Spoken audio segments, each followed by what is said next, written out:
All right, everybody. Welcome to the Corporate Residential Services Committee and Executive Committee today. First off, I'd like to say we have regrets from the warden. She's under the weather, and for the safety of all other councils and staff, she is staying home today to mend herself. As well, Councillor Tingley is still away on leave. First thing we'll have here is our land acknowledgement. First off, I'd like to begin by acknowledging that we are Mi'kma'ki and the district of Spaganagity, the ancestral and unceded territory of the Mi'kmaq people. East Hants further acknowledges the 50 African Nova Scotian communities whose 400-year history have contributed to the province's culture, history, and legacies. We are all treaty people. First off, I'll be looking for the approval of the agenda of all subcommittees. Moved and seconded. All those in favor? Aye. Aye. Approval of the minutes of February 20th, 2024, March 5th, 2024 budget meeting. So moved. Moved and seconded. All those in favor? Aye. Aye. Okay, employee changes. Who are you taking this one? Okay. Go ahead, John. Thank you, Mr. Chair. Yes, Henry Black has been moved into the fire inspector position. He was working as a building official here, and our building official is Jason Wiles has resigned and moving on to the province. So it was an easy transition as he did that job previously in HRM. So now we're recruiting for a building official, if you know any. Okay. Always on the look. Thank you, John. All right. Next up, item number 7, employee recognitions. This will be done in April next month. So we'll continue on with the budget continuation for the growth management grant and budget management policy. CAO.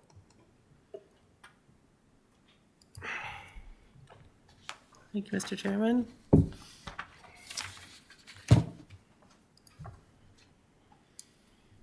Mr. Chairman, in front of you and posted to the agenda today is a report. The first few pages just sort of remind council of the final place where you landed during your last budget meeting on the D-transfer tax and the impact of the changes that have been suggested at the last committee meeting through your motion.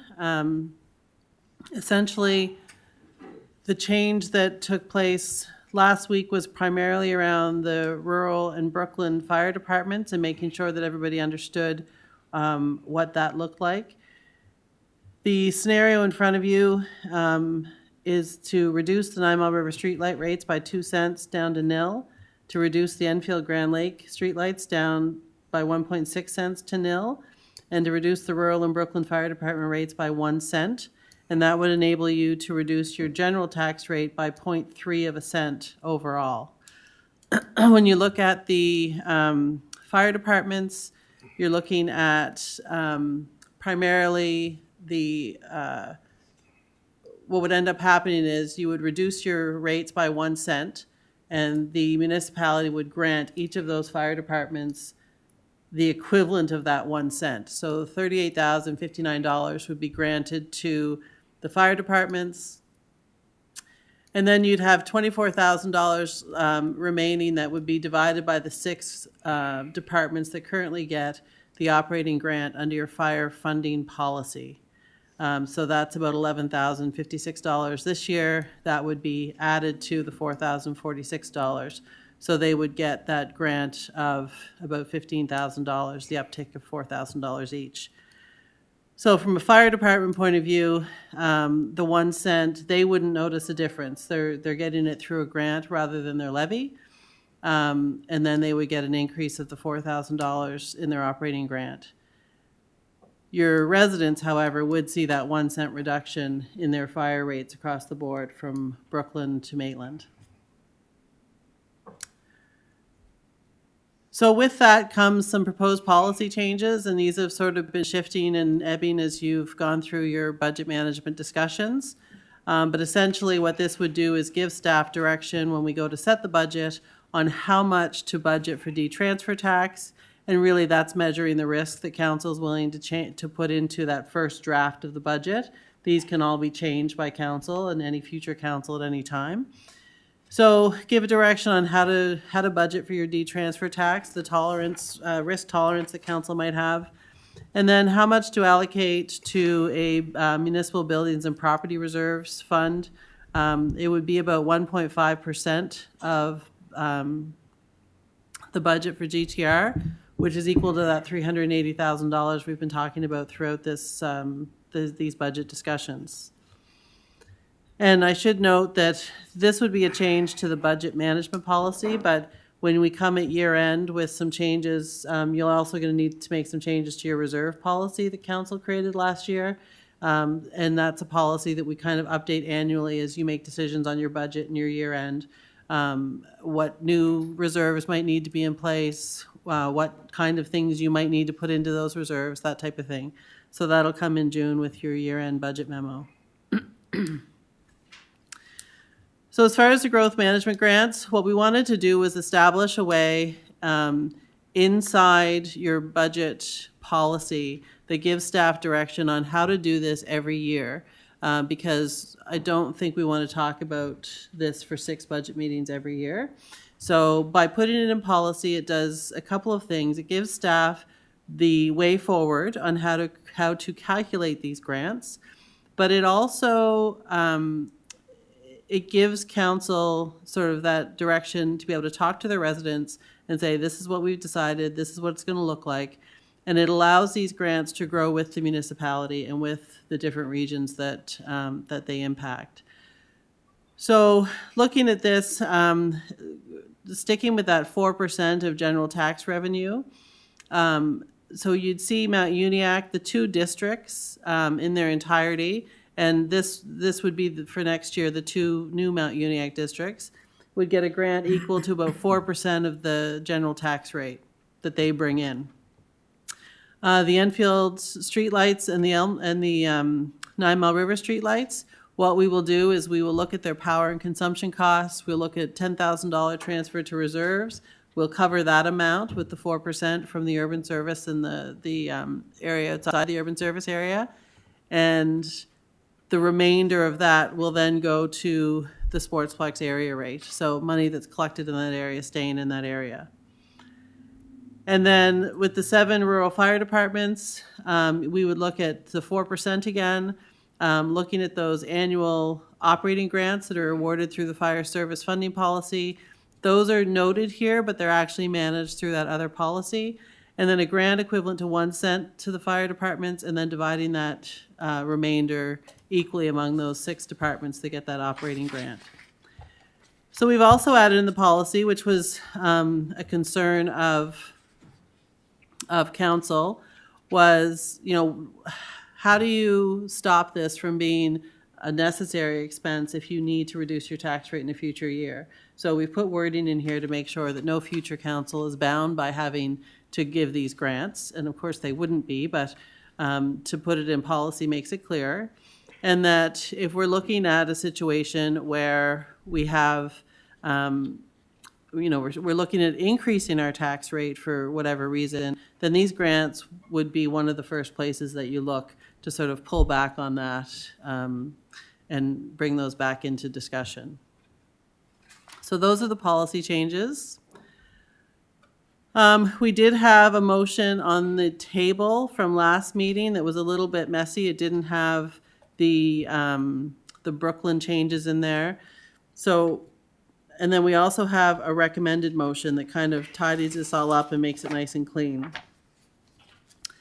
The next slide in this is the setting the tax rates. So we need to have a discussion on, is there anything else that, you know, council wants to look at before you start to set your tax rates? I haven't heard anything from anybody on what else might need to be looked at.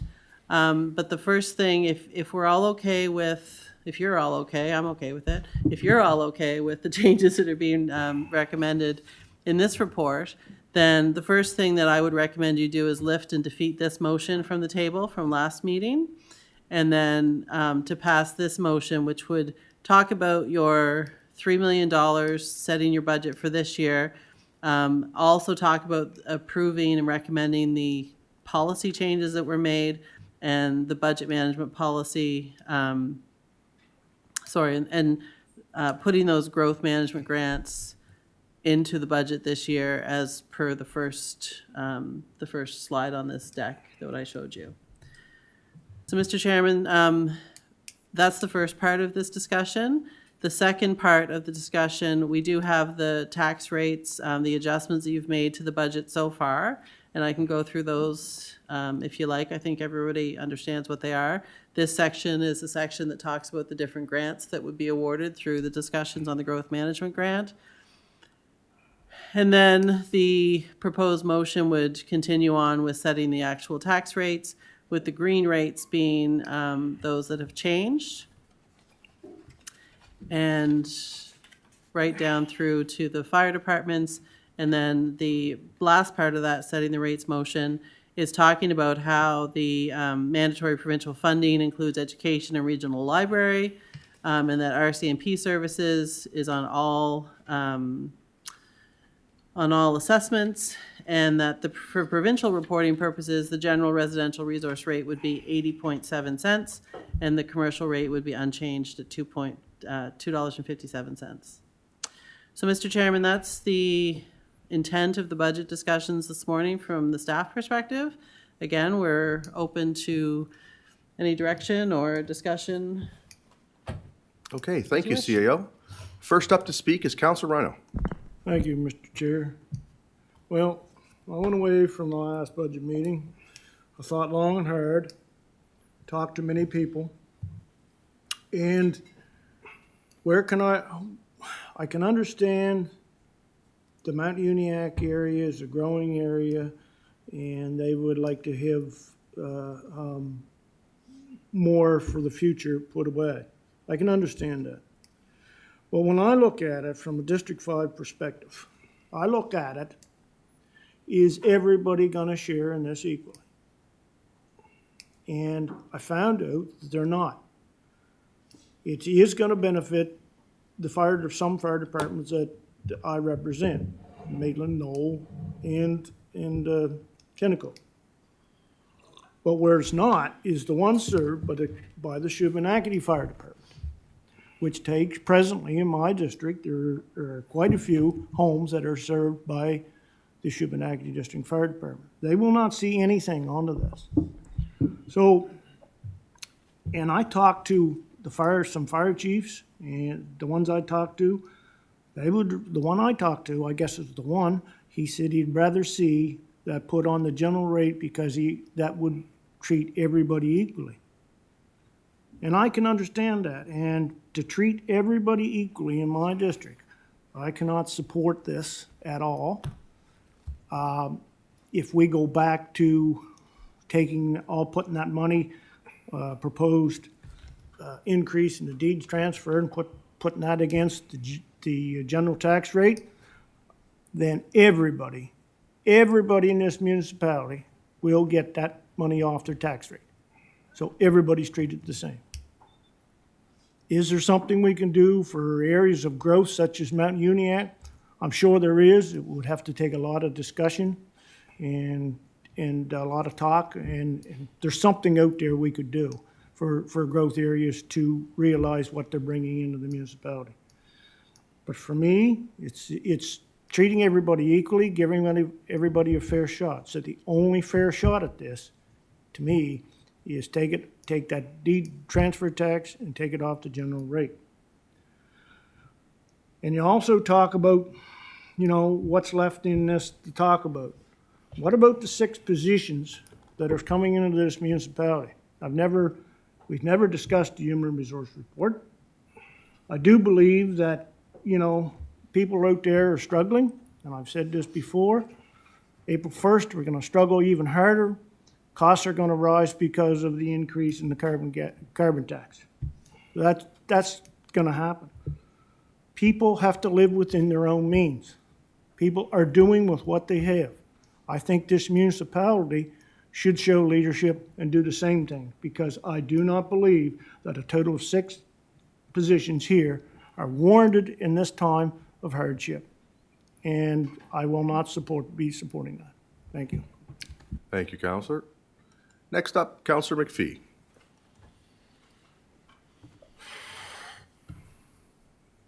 Just Bear with me, Counselor. Just trying to get the computer. There you go. Great. Thank you, Mr. Chair. Yes, as Councillor Rhino has just said, I went out, talked to the residents of District 4, which I wanted to have some time to do, and to mull over this budget proposal myself. Generally, when I explained to people what it was, they were sympathetic towards Mount Uniac's position and thought that possibly there could be an inequity there in the way reserves are structured now. They did ask what specifically this reserve would be for, and they'd like to see what it's designated for, what specifically it would be used for. Is it going to be used for, in the future, say, for doing water and sewer through part of the village of Mount Uniac, if it could be needed. So anyway, basically the people there felt that this is something that could be looked at. Council should mull over whether there's a better way or a way that we could help Mount Uniac out in the future, because they can see the infrastructure needs that are coming for Mount Uniac. It's a big area of growth. When it comes to the street lights, of course, the residents thought, well, that's nice for 9 Mile River and Enfield Grand Lake to get rid of paying as much for their street lights. But why do we pay for street lights? And people such as out in North Salem, they pay for sidewalks, and that why do they keep paying for sidewalks? They don't use the sidewalks in Shubenacadie. I doubt any of those residents have ever used the sidewalks. So they don't really see why there should be a 2% reduction for those residents and not all the residents. They certainly agreed with supporting the volunteer fire departments, that it's very important. They'd like to know why the 7 fire departments now that are being picked out. I understand, I explained to them that, of course, they were sort of the first responders in that area, but, Shubenacadie and District Fire Department does the same work. They're not receiving any extra funds. And possibly residents thought there must be a better way we could support those fire departments than just giving them a extra $4,000 or $5,000, whatever it would be each year, possibly a reserve that they could use and access when they need to do something like build a new fire hall, buy new equipment. A few of the residents asked just exactly what was pushing this change, and I don't think this is true, but they were concerned that possibly this was just a vote buying scheme. So I don't think that's the reason for it, but there's the effect when you change things this much. People wonder what the underlying motivation is. And people did ask me what would be, if we don't go with this and go back to the traditional form of budgeting, the earlier 5 proposals that were given to us. Well, I told them that it would give us all a 3 to 4 cent reduction in the general tax rate right across the municipality.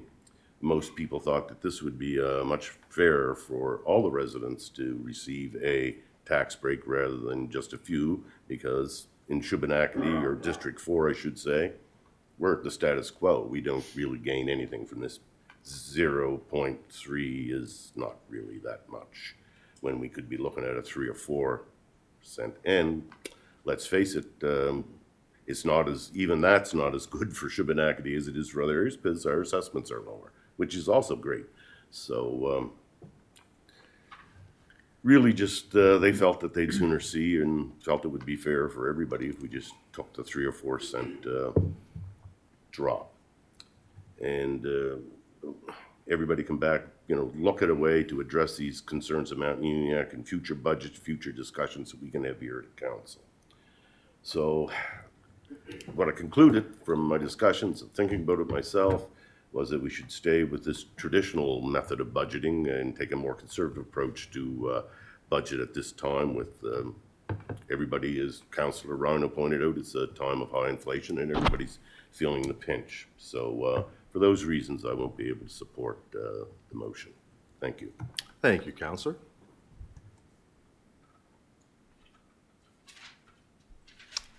Seeing no one left to speak, I'm going to turn it over to the Deputy Warden. Thank you.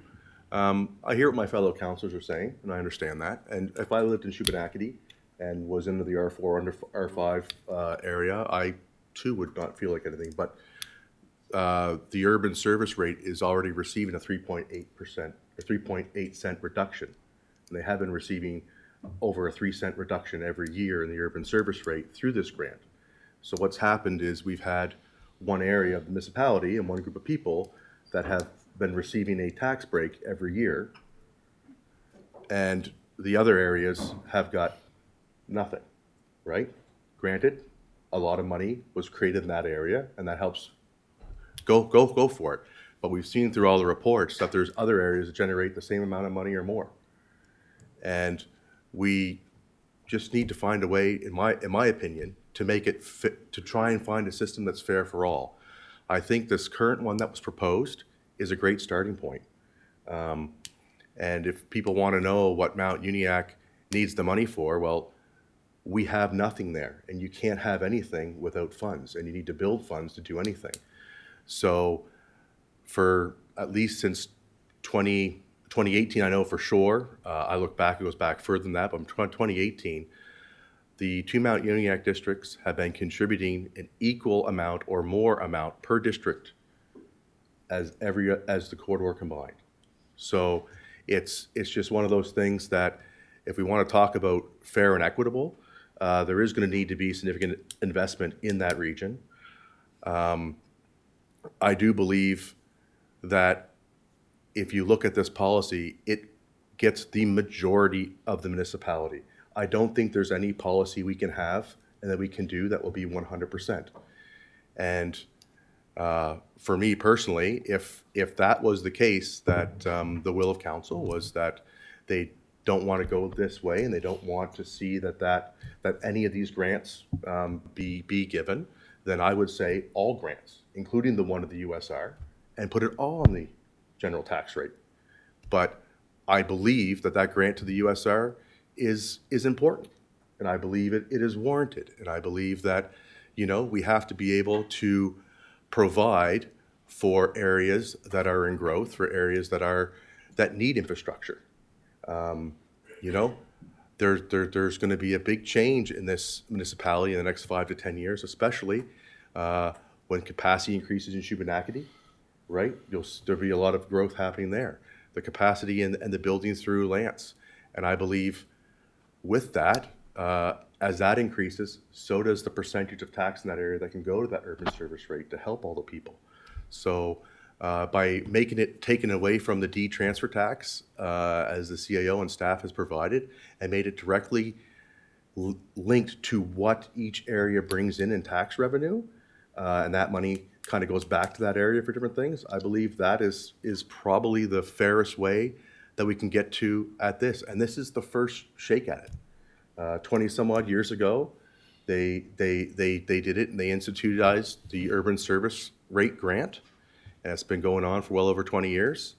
And now we're just making, an adjustment to allow others to also be able to build infrastructure and provide for their residents as well. So I'm in support of both motions, the one to defeat this one, and the other motion that were presented in this report. Thank you. Thank you, Councillor Garden Cole. Thank you, Deputy Warden. I understand what my fellow councillors are saying, but I feel that what we've come up with here does have a lot of merit, and I wouldn't want to go back to the former practice after, how we've walked through this and talked about the advantages and how to make it fair and equitable. So I'm kind of at a crossroads, just because I am, as I say, Councillor Rhino and Councillor McPhee are making valid points, but I do see the merit in what we've come up with, and this motion I guess it's not perfect, but I do feel that it's a step to making it more fair and equitable, and maybe well, I guess a step, or we're working in the right direction for sure. I'm kind of, but I wouldn't favor going back to the way it was before after coming this far with this. Thank you. No one else, I'll turn the chair back over to you. Thank you, Deputy Warden. All right, Council. Councillor Mitchell. Thank you, Mr. Chair. Just a question through the staff. I'm just, would like to have clarification where the 877,000 going to reserve comes from. Which reference are you making to the 877? This one? Increase to the transfer tax reserve.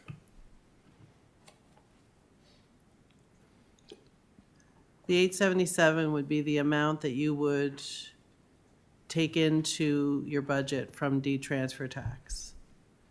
So it wouldn't go to reserves. This model would see 380,000 of it going to a building and properties reserve, and then the remainder being divided out between the different grants that we've discussed. So some of it would go to the Sportsplex rate, 9 Mile River, Enfield, Grand Lake streetlights, the rural fire departments, and UNIAC. And the amounts on the screen.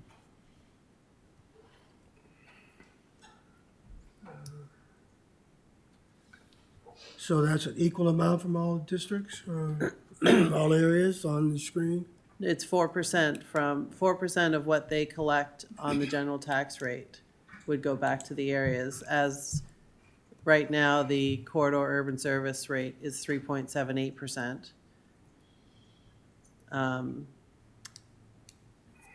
So yeah, it's for this general tax revenue by area column. That's how much each of those districts bring in on the general tax rate at 4%. Sorry, the 4% is the proposed growth management grant. So you'd be giving out $944,000 in growth management grants to the different areas, proportionate to 4% of what they bring in on the general rate.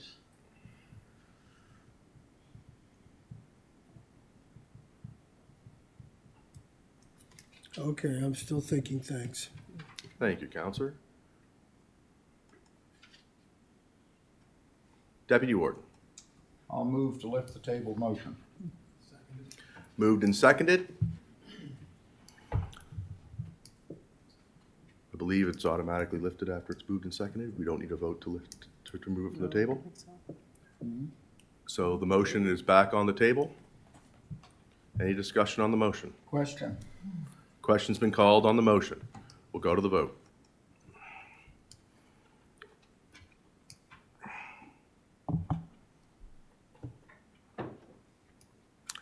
And the motion's been defeated 6-2 with Councillor McPhee, myself, Councillor Hebb, Councillor Musa, Councillor Rhino, and the Deputy Warden voting nay. Yeah. Yes. 2-11. 6-2 only makes 8. There's 9 of us here, isn't there? Oh. There's 30. 3, yeah. Yeah. 3 voted in favor. Okay, so the original motion has been defeated. We now have up on the screen now the proposed motion from staff. Back to you, Deputy Warden. I'll move the recommended motion as presented on the screen. Moved and seconded by Councillor Hebb. Is there any discussion on the motion? Question. Question's been called. We'll go to the vote.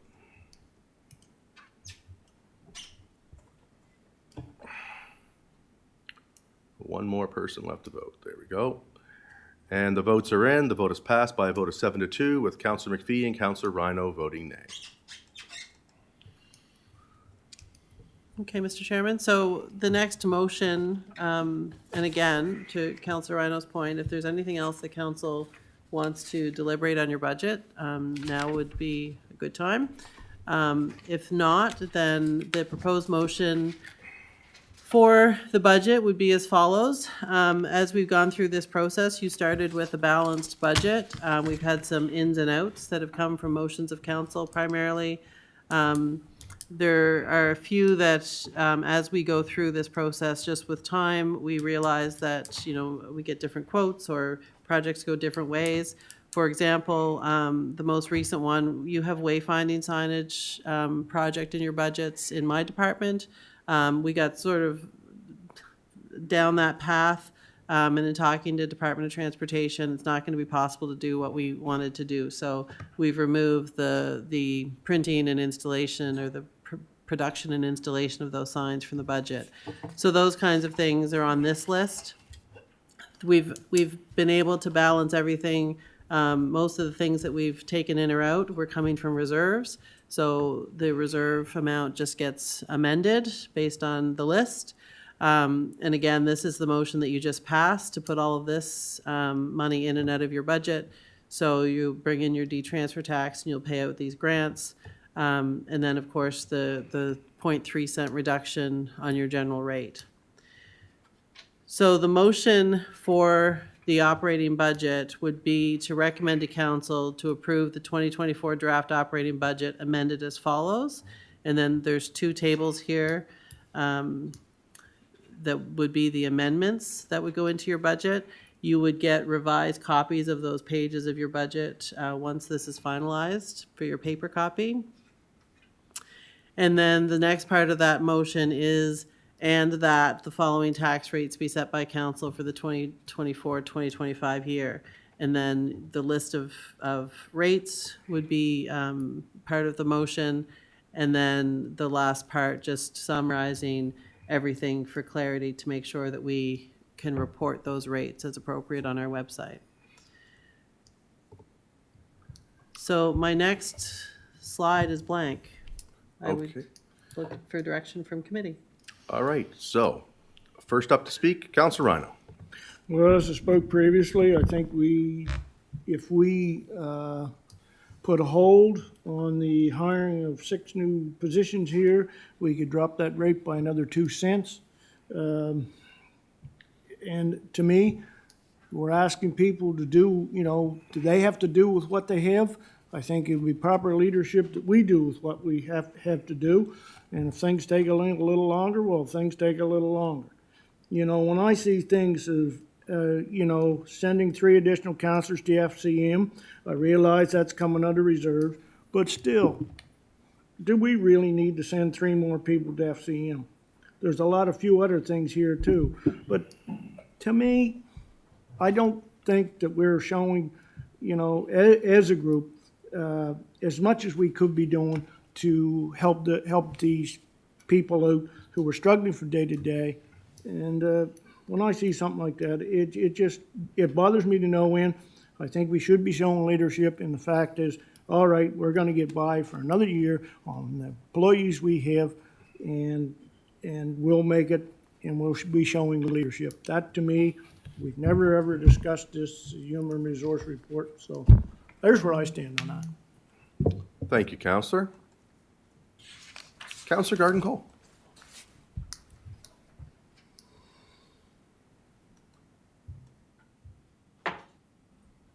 Thank you, Mr. Chair.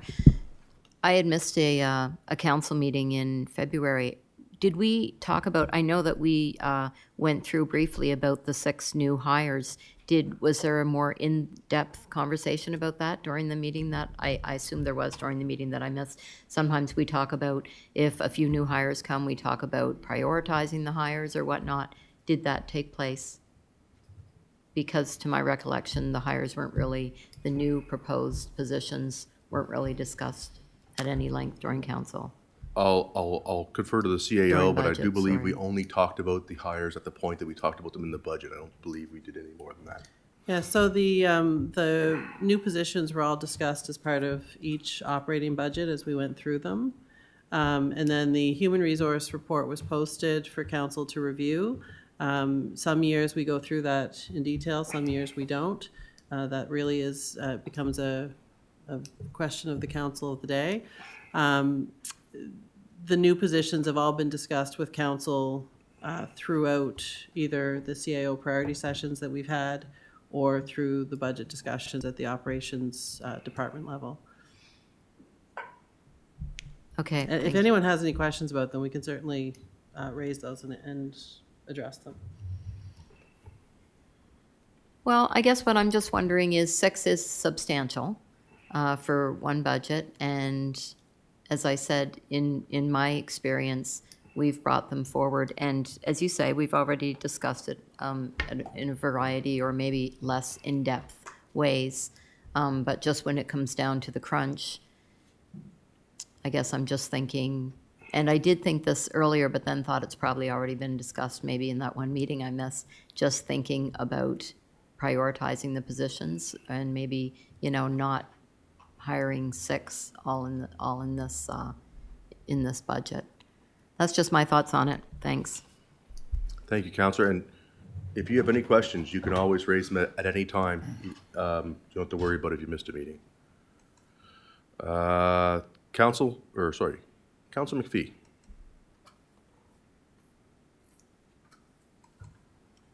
Thank you, Mr. Chair. Yes, as Councillor Rhino said, it's a time of high inflation. People are finding it tough out there.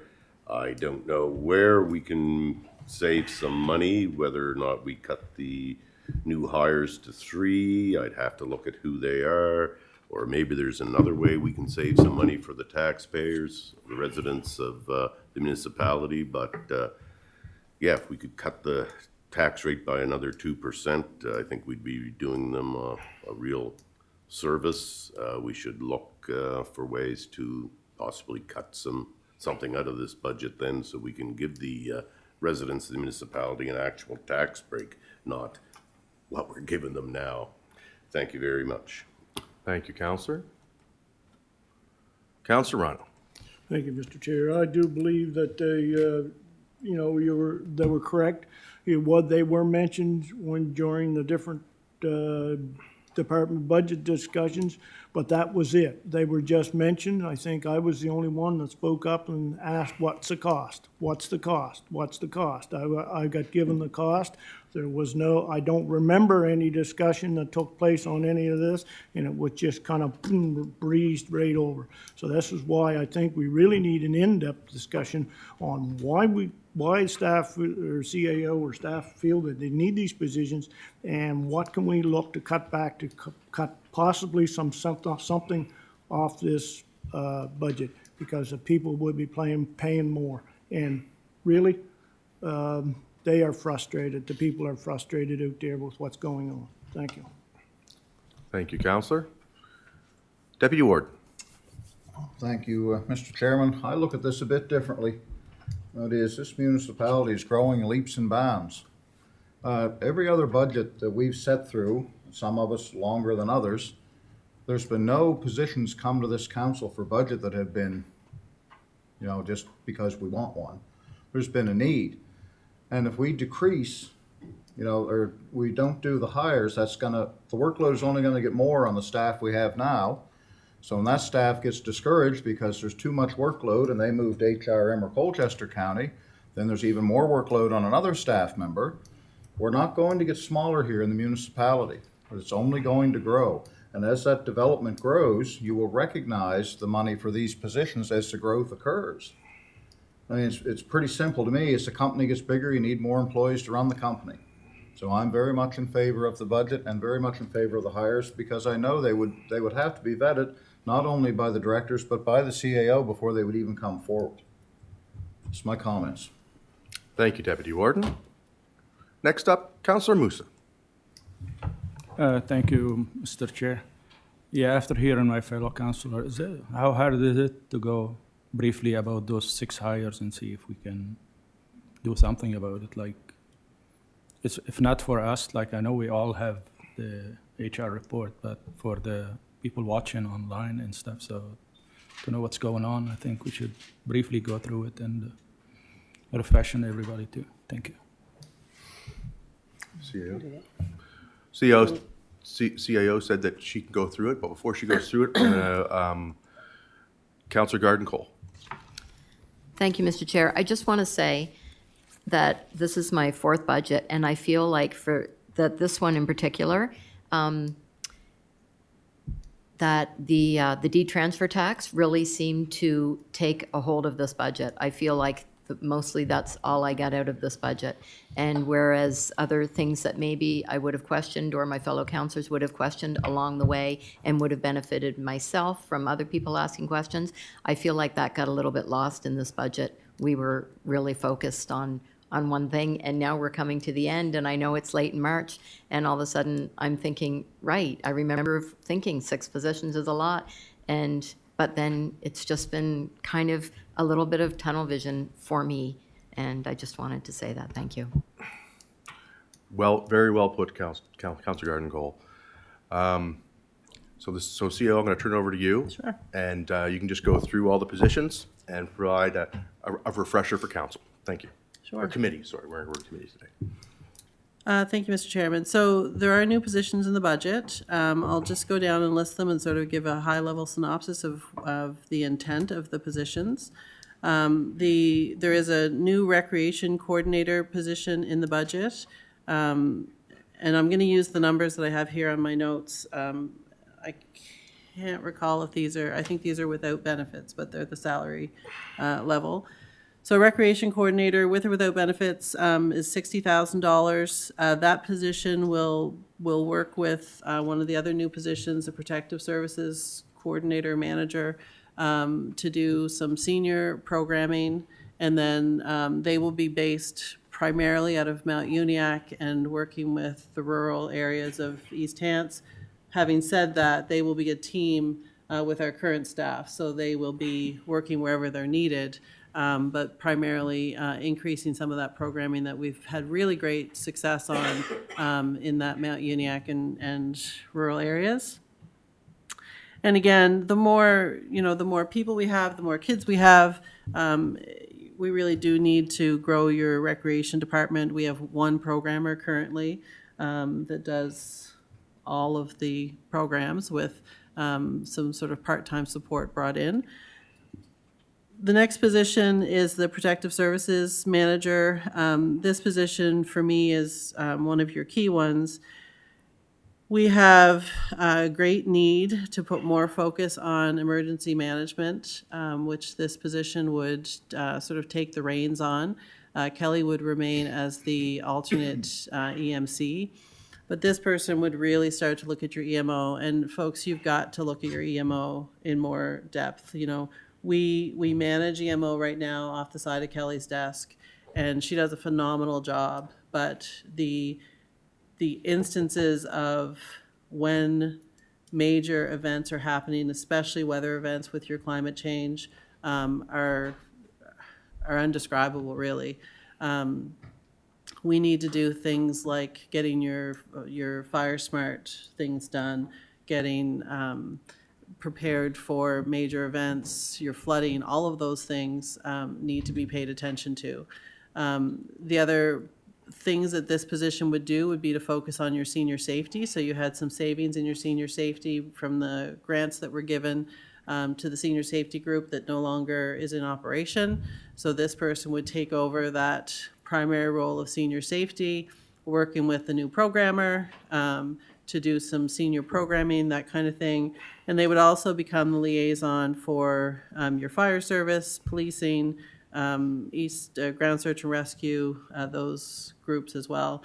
And that right now is sort of divided between Adam does a little bit, not a little bit, Adam does the fire, I do the police, Kelly does some of the Ground Search and Rescue. So, and freeing up Kelly's side, she is the development officer, the only development officer, the senior development officer that we have.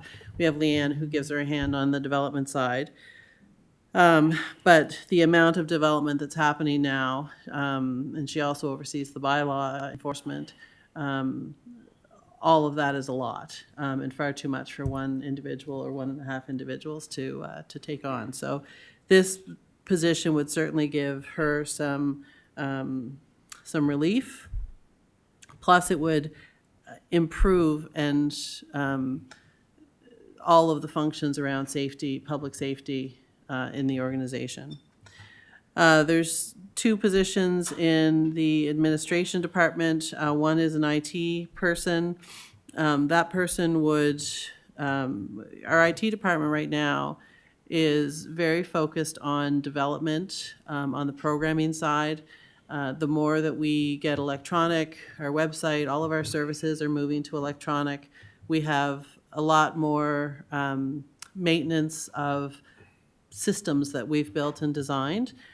This position really would free up the senior roles in the department to focus more and be less reactive to the things that we're doing. Everything we do as an organization touches IT or information systems now, the two key roles of that department. So this position would enable some of that project management, giving the organization on their project management as it relates to IT, and really making sure that our cybersecurity is taken care of. We're focused on different areas of IT that we need to be. Really important part of our IT growth will be this position and enabling us to do the work there. There's a junior business development officer. I don't think we call them junior, but we have a senior and then just a business development officer. You know, we've seen some really great things come in from your business development team. The growth and investment in East Hants that comes from that team is incredible. And really, they need more support in that team. They were a team of 4 at one point. They're down to a team of 2.5. This would bring them back to the 3.5. And the work that they do brings direct investment into East Hants. So for the spend of a $68,000 a year position, what these folks will do is go out and find businesses that want to move to East Hants, not only to your business parks, but also to East Hants in general. So this team is also the team that looks at expanding your business parks and looks at where that growth needs to happen, how it needs to happen. They work with investors all the time, and they don't get every investor to say, hey, come to East Hants. The ones we see are the ones that they get. And even when the investment you see in East Hants, often I will say, oh, did you hear so-and-so is building a building in Milford or in wherever? And the team will say, yeah, we were working with them 6 months ago, and we got them all the contacts and the investment contacts and whatnot. So they're doing a lot of that work behind the scenes that make it easy for your business to come here, move here, and increase your tax rate. So council changed your business development strategy a couple of years ago, one of doing a lot to one of your strategy is to increase your commercial investment. I mean, there's 2 other sections of it, but primarily it's to increase that commercial assessment. So hiring this extra person would do that. The other position in the budget is a project engineer. I mean, you can't look at our capital budget and not realize we need another project engineer. We have at least $20 million worth of projects in the next year or 2, and then the more growth, the more engineering we need. That team works very closely with our roads team, with our water and wastewater team, doing all of that capital work and development work. So this project engineer would be part of a team that, as developers bring their developments in, they get reviewed to our standards. So this project engineer would be one of those folks who's reviewing those development agreements to our standards. When you hear the planning staff talk about our engineering team has reviewed this, that would be one of these positions. So without this position, you're not going to get growth as fast as you can because we just won't have the people to help make that happen.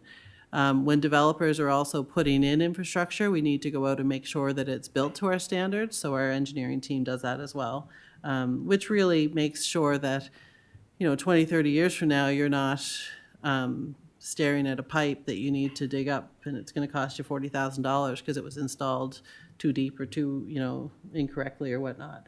So the engineering team is proposed to increase by 1, And to me, if you don't approve that particular position, we'd have to have a serious discussion about growth and infrastructure and how much we can accommodate.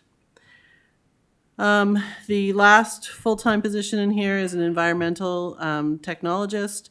So we have regulations that we need to meet as far as wastewater, water, waste management. We currently have one person on staff who does this, and we need another. We need another person who is making sure that we're keeping up with the increased regulations that Department of Environment and the federal drinking water standards and whatnot bring into us. There's also lots of programs that this person and our current staff person would look at, things like the Source Water Protection Committee work that's done, any water conservation projects that we have. We've had these on the books for years to get done, and we've just never had the staff to do it. But as you go up against your water rate review next year, you're going to have a lot of questions and a lot of things that the URB is going to expect that you do, and this person would be one of those folks who we tap on the shoulder to help us get that work done.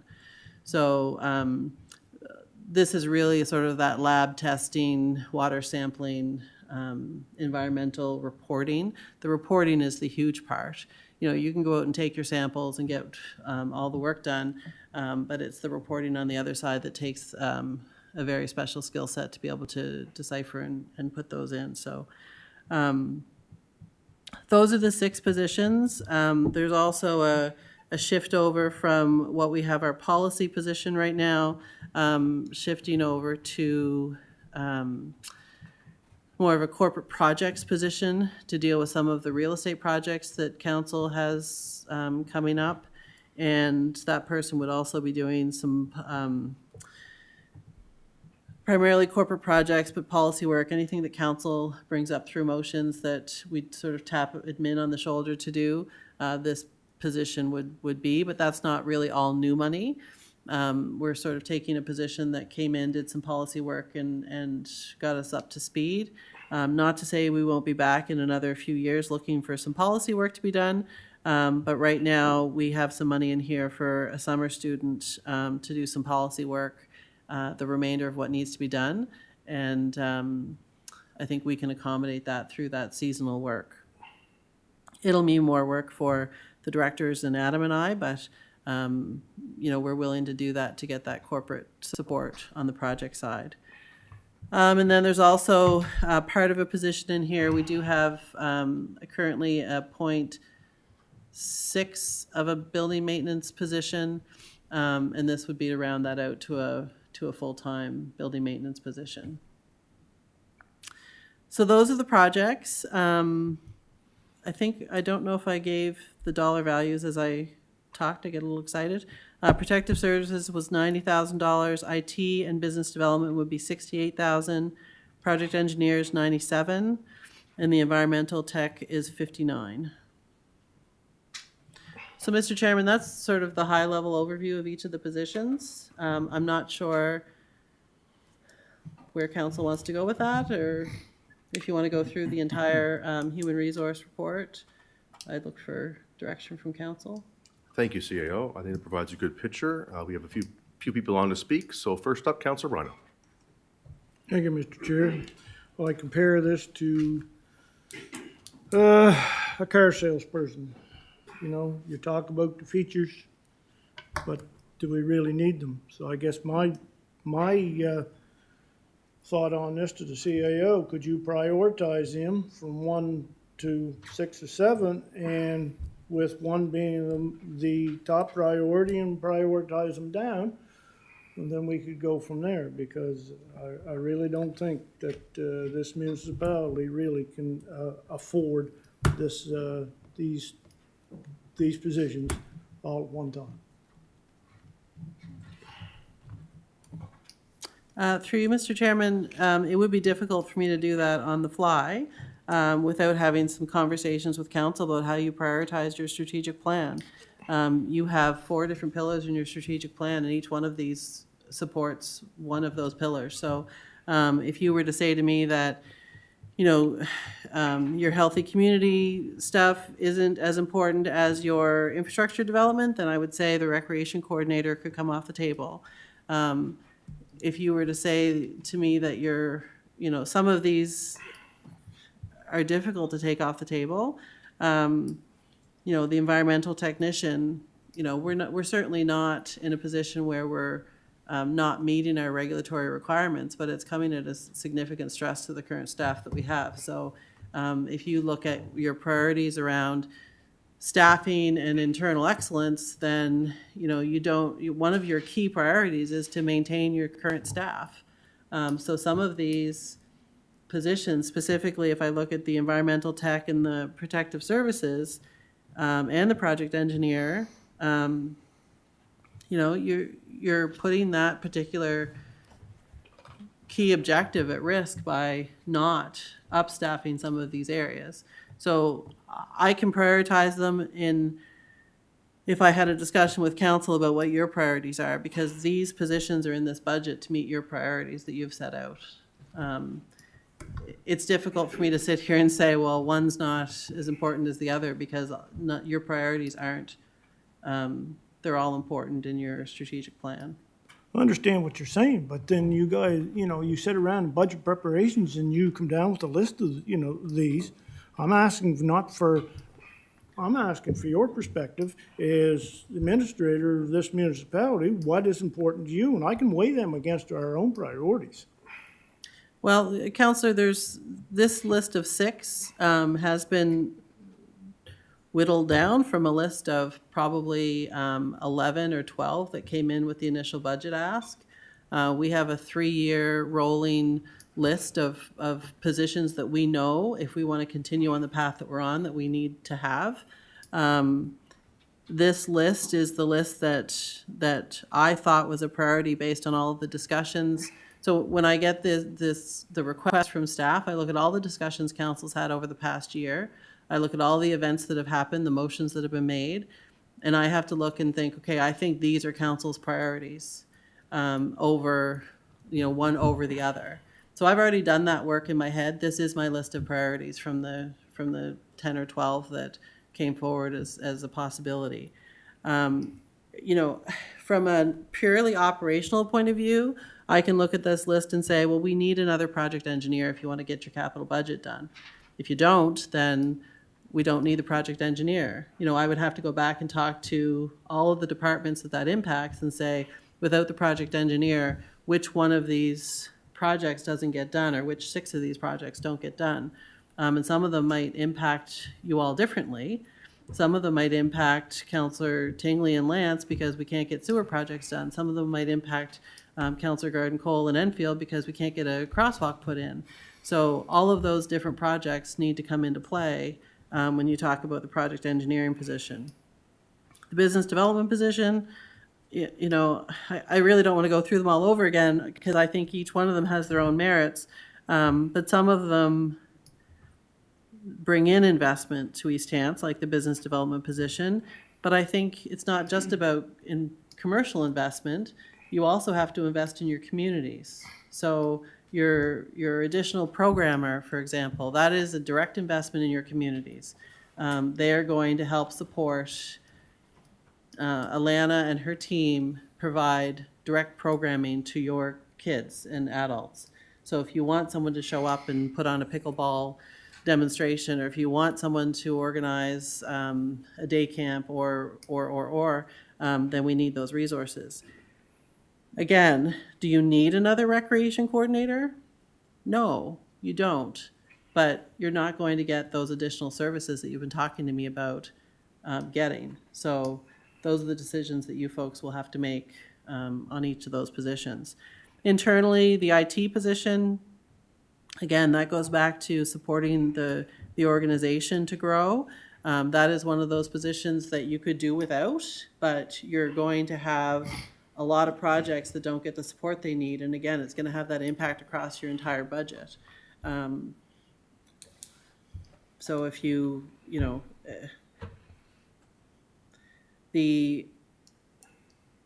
I guess the environmental technician is a really regulatory and your building maintenance, I think, you know, we've been using the position up to this point this year. We really are going to need an additional building maintenance support, and I think 0.4 of a position is really a small step to be able to round out that team to make sure that we have the capabilities to manage your buildings and your properties. So Councillor, I don't know, I don't want to sit here and say that you don't need one of these positions, because I wouldn't have put them in the budget if you didn't need them. Well, from what you just said, we could the rec coordination, the IT and environmental, we could take them up, look at them another year and go with that. To me, it's just, you know, when we see the growth and assessment that has come extra, that's come into this municipality, and we see the rate, the where it's at, people are saying, well, if you've got that much more money, why is the rate where it's at? And this is what they're saying. These are the people that are struggling out there. These are the people that are living paycheck to paycheck. You know, and to me, we need to show something by, okay, we help maybe put staff in by giving 3 positions, but we took 3 out to show leadership. That's my point. Like, I don't know if you really understand how people struggle out there. Sometimes I really don't think that you really have your feet on the ground with how people are struggling. Because I see it day after day. I have people call me, and it's sad, some of them. So that's all I have to say right now. Thank you, Counselor. Next up, Counselor McPhee. Thank you, Mr. Chair. Yes, I don't want to sound like I'm against getting the 6 new positions. Probably are needed. I can understand that. And I'm not saying that savings need to be found by not hiring 6 more people. I'm just saying that we should look for other ways to save money if we can, because as Councillor Rhino just eloquently said, people are struggling out there. It's a time of high inflation, coming down thankfully, but it's still there. And everybody's not in a position where they have a low assessment. So if I was sitting there with a $600,000, $500,000, $600,000 assessment, I'd be looking for relief in that tax rate. So I don't know if there's any appetite amongst the other councillors to go back and see if we can find other savings, but my position is, or my feeling is, we should try to do something to help people and cut the tax rate. Thank you. Thank you, Counselor McPhee. Counselor Hepp.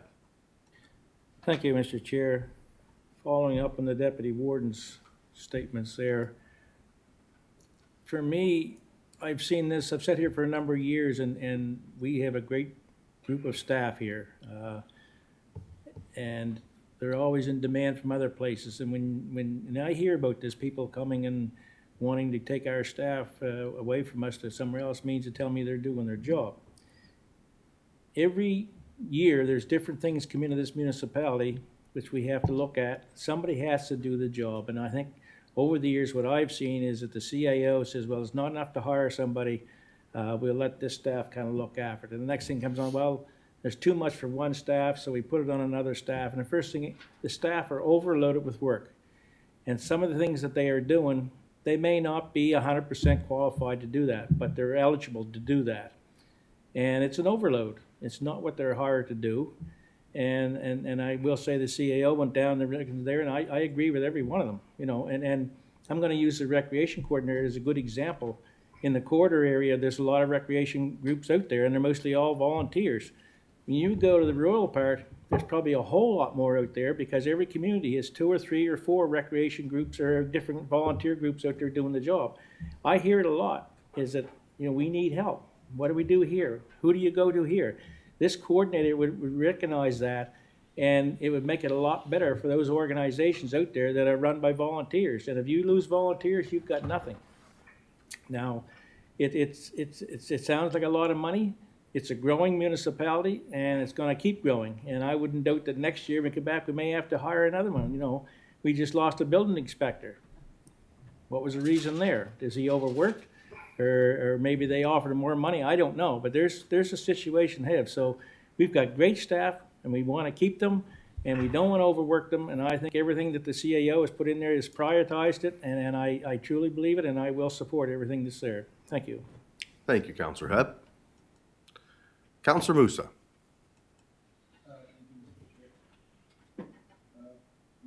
Six, I think I could support 4. I think the IT person can wait another year, and the environmental too, so. That's, and for the project engineer, that's not gonna be on general tax rate, all of it, right? Through you, Mr. Chairman, it's allocated. I can't remember the percentage. Yeah, because most of the project are on urban service rate, like for the serviced area, so that won't affect the general tax rate anyway. And about the business development, I know it's gonna be needed in the next year, but right now, as we sit right now, we have any more land in any business park? I know in Mount Uniac, we don't have any land left to work with. And over here, probably we're another 2 years to be able to get any lands, or I don't know if we have any here already. We do. We do, okay. So, yeah, the other 2 are, I think, in my opinion, can wait another year. If that's compromise, I can do, but if you want to hire the 6, I'll be happy to do it too. Thank you. Thank you, Counselor. Counselor Mitchell. Thank you, Mr. Chair. Speaking in support of the 6 positions, I made notes as the CAO was going through each position. I'm very confident that the recreation coordinator for Mount Uniac and the rural areas will be a welcome addition for those people looking to be active. The manager position for the emergency events and planning senior safety and the fire department would always like to look for input and expertise or even have questions to ask. I was very pleased with the IT position because in the news lately, we hear about towns being hacked and systems being shut down. So if we don't stay ahead on cybersecurity, we could be one of the next ones that have an issue. The project manager, probably going to deal with infrastructure and wastewater, along with the environmentalists. And as the province and the feds change their standards, we should be ahead of the game so we don't get caught behind. So I'm in favor of the 6 positions. I know it's not what everybody likes to hear, but there must be a need. And as we continue to grow and as the weather changes, we might need some more than others. But if we're ahead of the game, then we can be a leader. And those are my comments. Thank you. Thank you, Counselor Mitchell. Next up, Counselor Eisner. Thank you, Mr. Chair. Just think we, as councilors, we should be just looking at our areas, not so much be looking at what the housekeeping is done here. But we have other people doing that. Thank you. Thank you, Counselor Eisner. No one left to speak. I'm going to turn it over to the Deputy Warden. Go ahead. I'm going to speak in favor of all the position changes. Again, to echo what Counselor Mitchell said, that IT position doesn't only help the IT side, it helps every department work better. And if we're looking to provide services and the same level of service as we grow, then we need to be able to adjust and keeping staff. And I look at the position for the environmental tech. I think anytime an organization as large as ours is only 1 deep, that's an issue. You need redundancies. You need at least 2 people in every position because, you know, life happens, right? Sickness, illness, accidents, you know, you hope it never happens to anybody. But if something were to happen and we only have 1 person that can do that job, where are we then? And I guarantee you, bringing in a contractor or a temporary person is going to cost you a lot more in the long run. I also look at all this, the protective services coordinator, the rec coordinator, the project managers, all of this work that is currently being, to use what Councillor Hebb said, overloaded on some staff because our staff does work extremely hard. Not only do I talk to them here many hours or get emails from them many hours, half the committees I'm on, they're on there as well in the evenings with different organizations. So they are very well-deserving staff. But I also believe that if we take a little bit off their plates, what's on their plates will be done better, right? They'll have the capacity to fully get in there. And I believe you're going to see productivity increase across the board, not just by the extra positions, but by giving those people the space to breathe and focus in and get the work done. And I just also, Councillor Hebb took the words right out of my mouth, you know? People are looking at us for staff, and if we start burning them out like other municipalities do, we're gonna find ourselves in a really bad situation. And with the current hiring cycle, I mean, this is going in the budget for this year, but I just have a question for the CAO. Understanding how long it took to get a business development officer, understanding how long it took to get some of these positions, what is your, if you can use your crystal ball for the future, likelihood of hiring all of these people within the next budget cycle? Within the next budget cycle, Yeah, like, so within this next budget year that this money's allocated for. I don't project an issue hiring this group of people. Okay, that's good. Because, you know, that's, and I do recognize that for the Protective Services Coordinator, I mean, they're gonna be dealing with senior safety and, something that's no longer being addressed in the municipality. And we used to give a grant, to an organization for that, so that helps offset that salary. So I'm fully, you know, supportive of these 6 positions as well as the, increase in building maintenance. Our buildings aren't getting any younger. The weather and a lot of things has become a lot harder on the buildings, and anytime we can be proactive in our building maintenance, it serves us well in the long run. You get the patch on in time before it becomes a major project, it becomes a small project. And unless you have the people there looking at it every day, you don't know. So I fully support these 6 positions. I understand the regards of those on council who see 6 as a large number, but when 6 has been whittled down from 12, that tells me that there's still a need within staff of at least 6 more people, and we've put that off for the future, that these are the ones that were identified that were the most needed for the organization at this time. Thank you. Turn the chair back over to you, seeing no one? Seeing no one left to speak. Councillor Hepp. Councillor Rhino made a good point on the three extra councillors tending the FCM. And I know when this came up for discussion, there's a lot of money in the reserves to cover that. And I believe it was noted that there's enough money in the reserve to send all of council if they want it to go.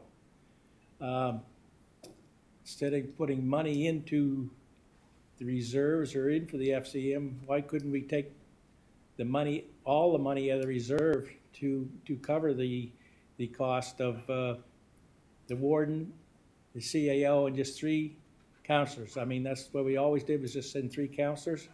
I know there was a few years that some of the councillors never got a chance to go.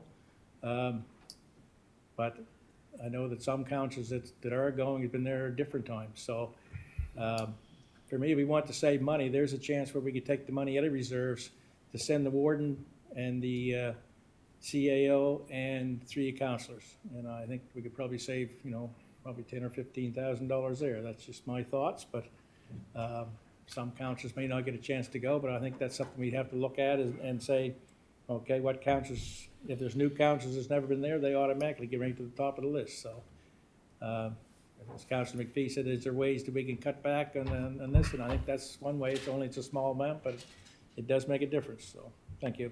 Thank you, Councillor Hebb. So just so I'm clear, as in the chair, you're talking about funding those positions from reserves and the allotment for this year to go into the reserves to be taken out of the budget, We've always, To bring in more from reserves. to bring in more. Bring in more from reserves to Yes. cover this cost. I would say bring everything out of the reserves to cover the cost for the warden and the CAO and just 3 councillors.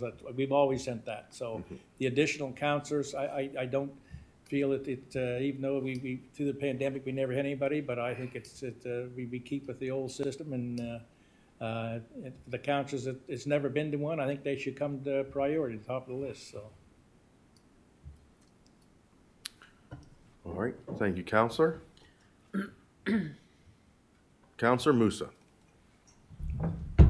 Yeah, to add on this, if it's not too late, I can withdraw my name too, so if it's not too late, I don't need to go, so, thank you.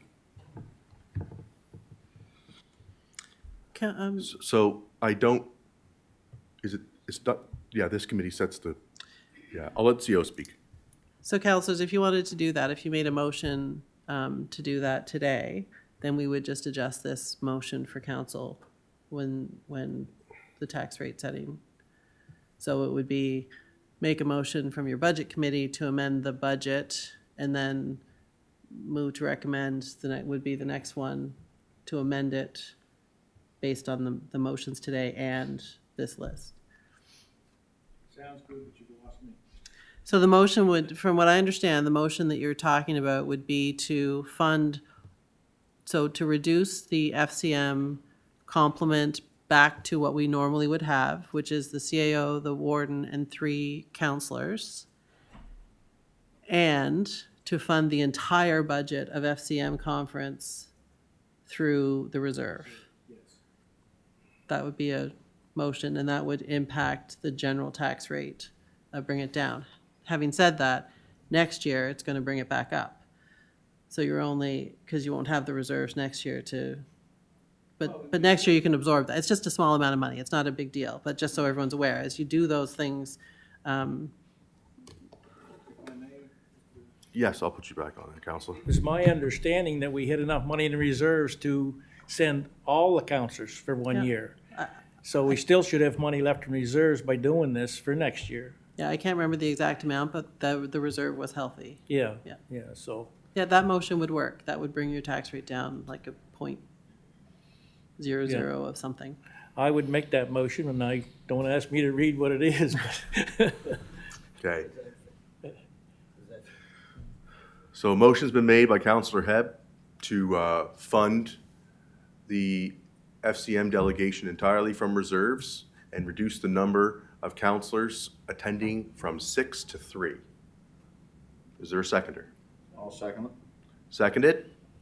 Okay, discussion, on to speak. Counselor McPhee, you're on before the motion, so go ahead.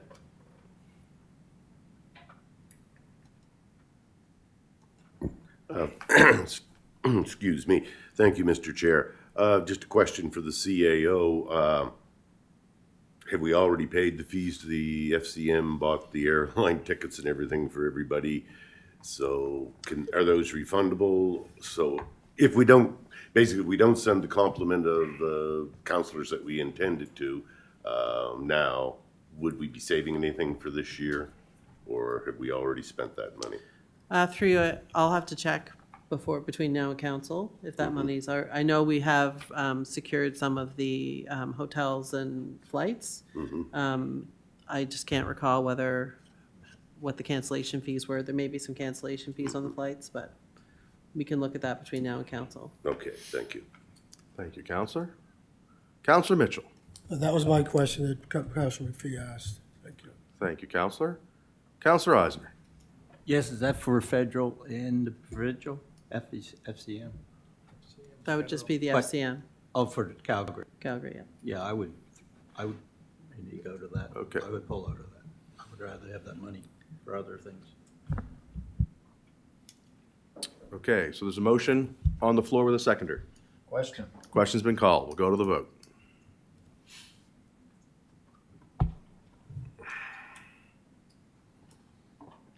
And the motion is passed 9-1 with Counselor Mitchell voting nay. Counselor Rhino. Beautification grants, I'd increase it. So as I understand it now, they're gonna put $1,000 more into each beautification grant after the election in October. That is correct, Counselor. Well, Because thinking of the- about that, I don't know if I agree with it because usually the beautification grants are all spent prior, just after the budget passing. It's usually the same groups in the same area. So if District 5 changes to take in part of District 6, that money should have been allotted out of this year. So I can see that coming in the next budget cycle, increasing that, because there's gonna have to be a lot of changes there and realignments with beautification fund. But I don't know if I really agree with putting an extra $1,000 in there after the new council, because like I said, the money should all have been allotted in the places. So I can't see another allotment of $11,000 gonna make a lot of difference, and that could, again, lower that back down. Are you making a motion on that, Counselor? I will move that we remove the extra $1,000. I guess that would be the increase of $11,000 in the beautification grants, to remove that, and that the new council will have a discussion with regard to beautification grants when it's restructured. Moved. Is there a seconder? Moved and seconded. On before the motion, Counselor Musa. Okay, I'll come back to you then. Counselor Hebb. Thank you, Mr. Chair. Hold on a second here. I just gotta wrangle these. You wrangled me. Thank you, Mr. Chair. I can't support the motion for the simple fact is that this money is going to volunteer groups out there, and everything gets harder and harder and harder. The volunteers trying to raise money makes it that much harder. This is a chance where they're gonna gain another $1,000 per district, so every district in East Hants is gonna benefit from this. And, I know my district is used up quite quick, and it's good to have, when a new council comes in, they at least have $1,000 to start off on before the year ends. So I will not be supporting the motion. Thank you. Thank you, Counselor. Question. Question's been called. We'll go to the vote.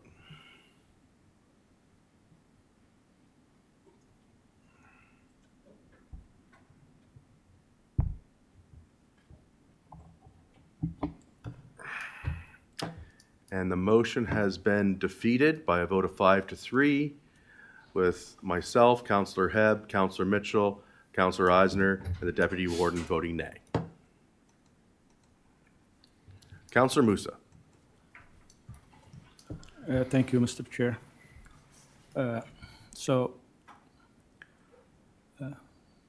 I know this year we're hiring 6 new positions. So the assessment for next year is gonna cover those, so we don't have to worry about those 6 positions with next year's budget. So my point is, how hard is it to bring some more money from the deed transfer tax that we're gonna put in reserve to make, instead of 0.3 cents, to make it 1 cent? Because our assessment is growing faster than we can use it. And this year we hired 6 people, and we managed to do all what we want to do. And I look at Viewpoint, and people, like, property are selling still, like, nonstop in East Hants. So there's more money coming to reserve. So I don't think we should allocate, like, only this year. Instead of allocating $300,000 this year, why don't we use some of it just to bring the tax rate for 0.3 cents is not gonna, like, people are gonna look at it, okay, CPI went up by 3.2 and you only dropped by 0.3. So I think if we stay the same is much better than dropping that 0.3 in the bucket. I think 1 cent will make a big difference for people, especially with high assessment. And it's not gonna break our reserve because we have very healthy reserves for this year, and for next year we could do, I don't know if everybody agree with me, but that's something we could do, I think, this year. Go ahead, CAO. Through you, Mr. Chairman, Councilor Musa actually took almost all the words out of my mouth. I was going to recommend that you bump it up to get your half-cent decrease, but if you wanted a cent, it's the same concept. Yeah, like cents will make, people will see a cents more than Yeah. 0.3, like you're laughing at us. Yeah. If I was a resident and you drop my rate by 0.3 cents, I'm gonna tell you, you're laughing at me, but 1 cent will make a big difference. So for this particular year, that'd be about $175,000 from reserve if you were to fund all of the positions from day one. So, you know, the question was, are you gonna fill these positions all this year? Yes, I am. But I'm not gonna fill them April 1st. Exactly. So there's gonna be some savings there that you could put off to next year, which is where I was gonna go with the conversation next.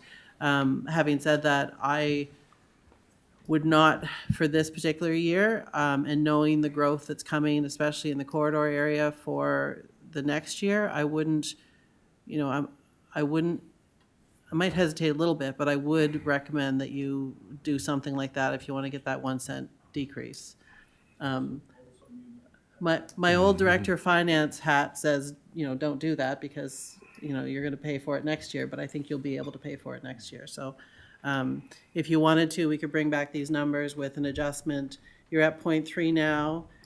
The FCM money will bring it down by a fraction.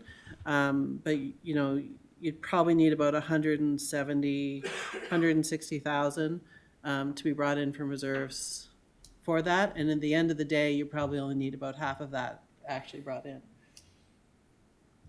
Okay. So that would be something you could, if you wanted to make a motion to bring in Yeah. I would enough from reserves to have a 1 cent decrease once all the other adjustments are done, we could amend this table and bring it back to council with a 1 cent rate reduction.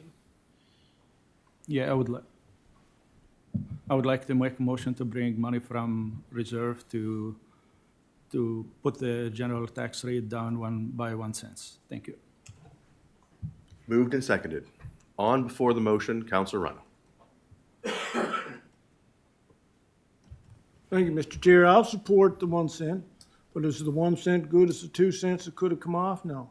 Is it as good as another 2 cents that could have come off if we had the 6 positions? No. But I will support the 1 cent.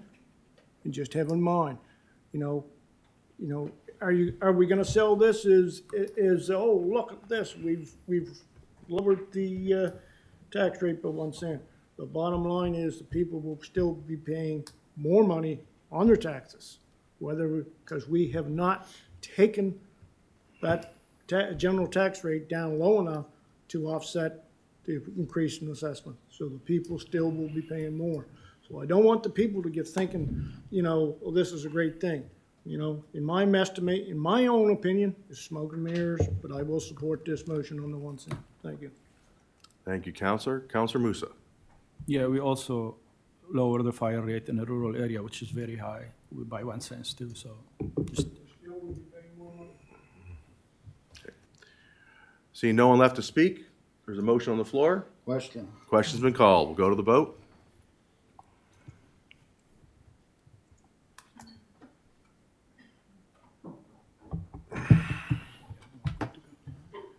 And the motion is passed unanimously. Okay, Deputy Warden. I would move the proposed motion, move to recommend to council to approve the draft 2024-2025 operating budget amended as follows on the screen as presented. And through motions. And through together. motions. Seconded. Counselor Musa.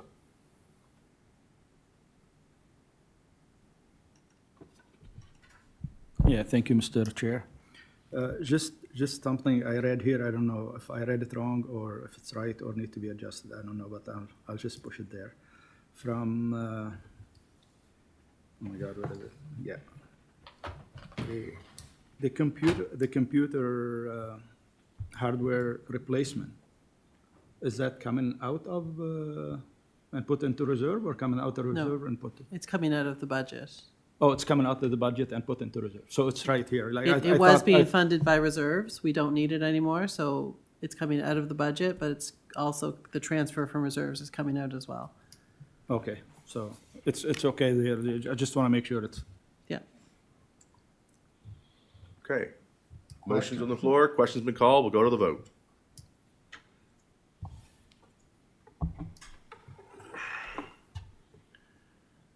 And the motion has passed 7-2 with Counselor Rhino and Counselor McPhee voting nay.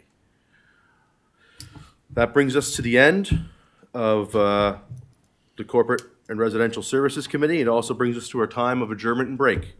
I'll be looking for a motion to adjourn and go on break to reconvene in Parks, Rec, and Culture at 10:40. Somewhat seconded. Moved and seconded. All those in favor? Aye. Aye. We are now in break till 10:40.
All right, good morning, council, through the chair.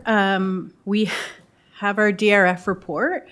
It was a busy intake. January had 8 applications.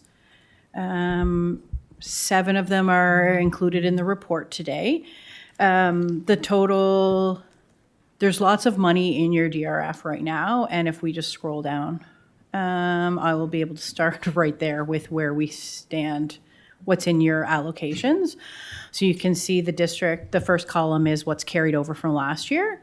And that has the commitments for unfinished projects out. So if you're wondering about a project that's not quite complete yet, those dollars are removed from the carryover column. And then your 24-25 allotment is what's going in as of April 1st. And then the final column is your total. And this is what we're working with for district allotments. A lot of times you'll see that policy for DRF, when staff assess an application, we look at DRF policy, which says 50% of the project cost or 50% of the district allocation. So it's that final number that we're using for your district allocation.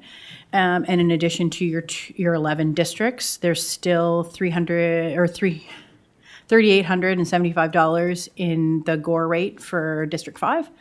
And the Mount Uniacke additional area rate has a substantial pot as well.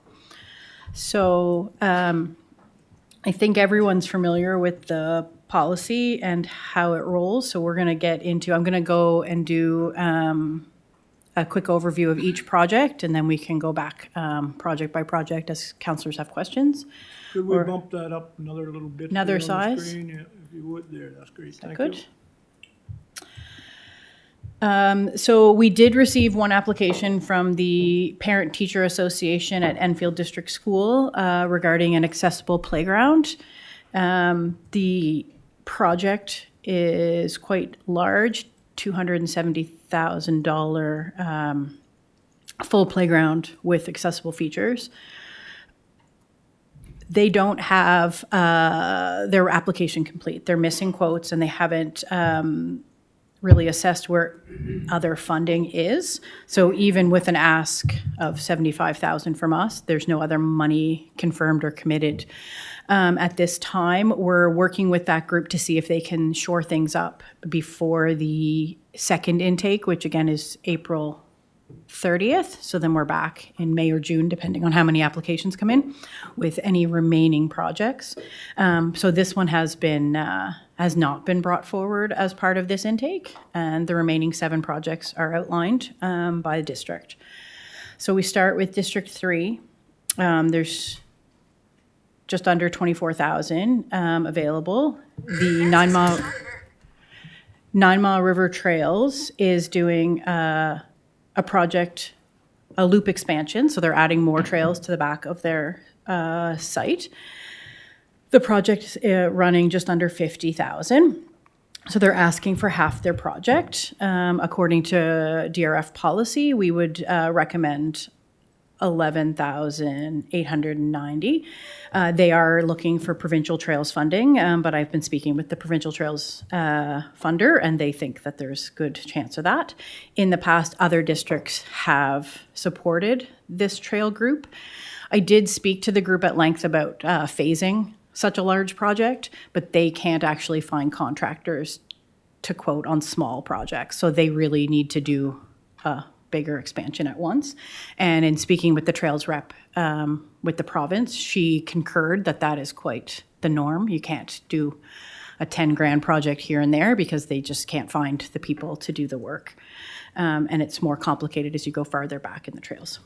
Just if I may interrupt, does executive would like to deal with this one at a time? And then because I see that there's other district have put into funds. So do you want to deal with this one at a time, hear the report, or then go back? What is your wish? One at a time? Everybody else all in favor of dealing with this one at a time? Okay. So, you've heard the report with regard to the Milford 9 Mile River Trails. Is there anything else you wish to add to this? Hearing none, I guess we move on to the next one. All right, so in District 6, the allocation is 22,512. There's 3 projects coming forward for this area. Hants North Baseball is doing a full field refurbish of their main field. It is, the project is 22.5, and they're asking for 11.5, and their project, we would recommend just shy of that at half of District 5's available funds. Nope, District 6. Darn it. I corrected that in a different report. Sorry. So half of District 6 at 11,256. And then the shortfall for their ask would be just $277. In past years, District 5 and 11 have supported Hants North Ball. We also have a request for Hants North Rec on the same site at Finley Park, and they are preparing a storage shed specifically for some like winter equipment around their pond and that sort of thing. They're asking for $2,400, and then we would recommend half the project. In past years, 5 and 11 have also contributed to Hants North projects. And finally, for District 6, we have Tennecape. They're doing an insulation project. They're fully insulating their hall so that they're going to have winter use in that area, which is new for them, and they're really excited about this. They have applied for provincial funding as well. It's not confirmed yet, but they're asking for half of the project, and we would recommend not releasing the funds until the further funding from the province is acknowledged. And then we would recommend half of their project cost. So those are the 3 for District 6. Okay, can we go back up to the start of that? Yep. Please, so District 6. Have we in the past covered that total project cost? Or have we just gone the one half?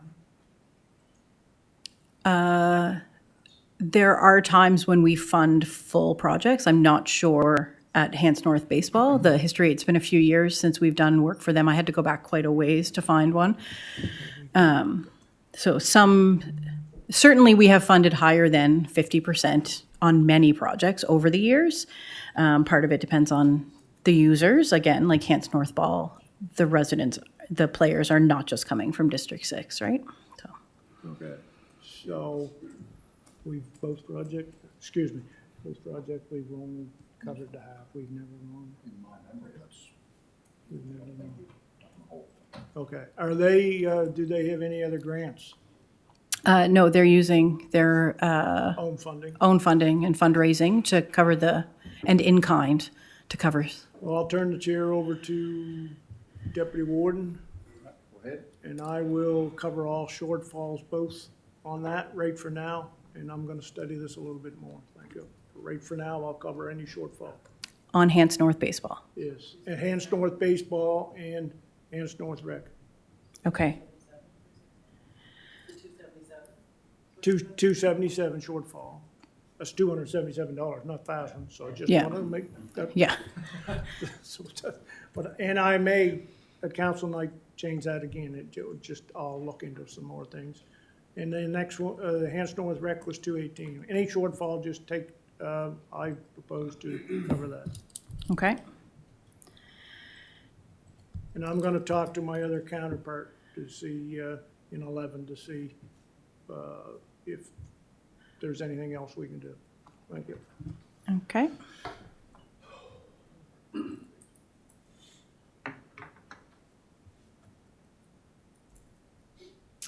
Are we ready to proceed to District 8? All right. In District 8, the Mount Uniacke Mustangs, they run the softball fields behind the Legion. They are doing a full dugout and bench replacement.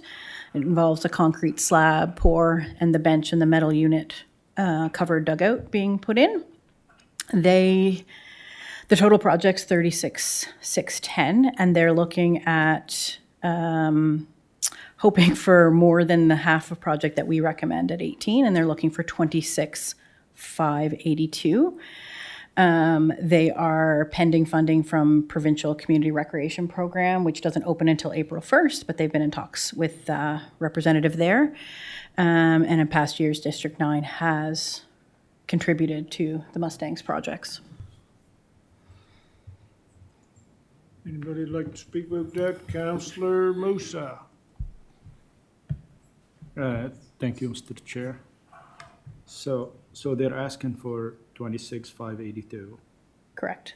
and any idea how much they will be getting from the province?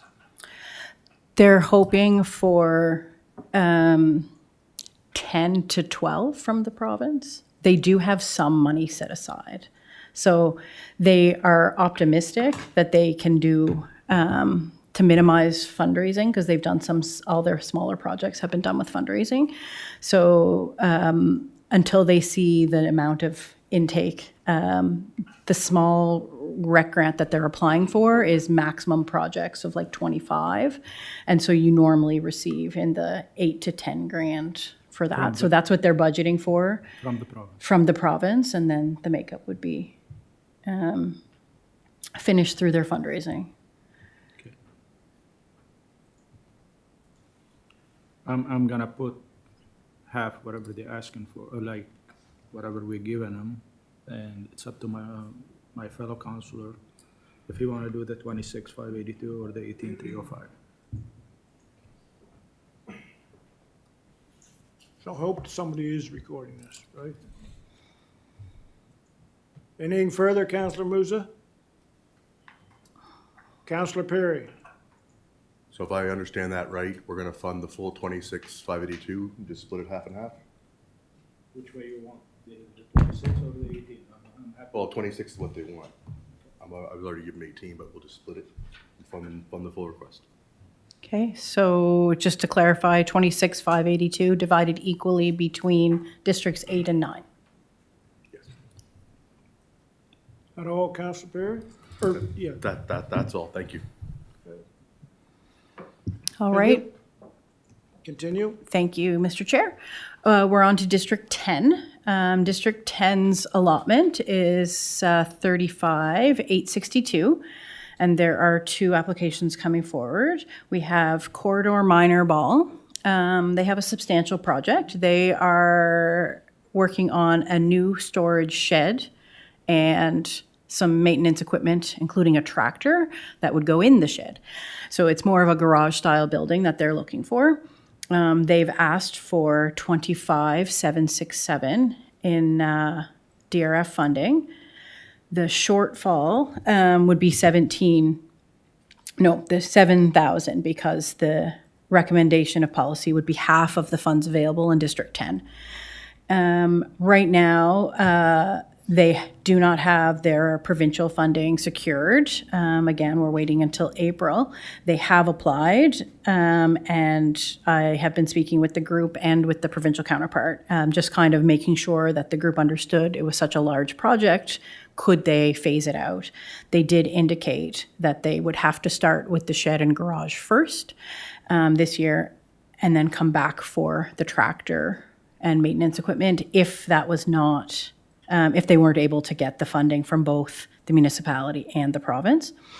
The only other piece is, because of the size of the building, it does require a building permit, and that is in process, and they're working with the landowners because it's Legion-owned property. It's important to note that Corridor Minor Ball catches players from multiple districts. In the past, Districts 1 and 7 have contributed to the project. So that's the ball. And the other one for District 10 is E.H. Horn. They're looking at some interior painting and the brick repair. They're going to do a lot of repointing on the building. They're asking for 13,000, and that is half the project, and that is the Grant Review Committee's recommendation. And in the past, District 1 has supported this organization as well.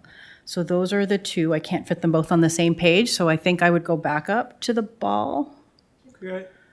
for now. First up to speak, Councillor Garden Cole.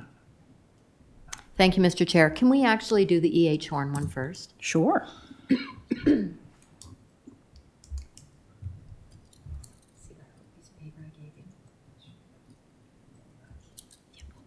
Okay.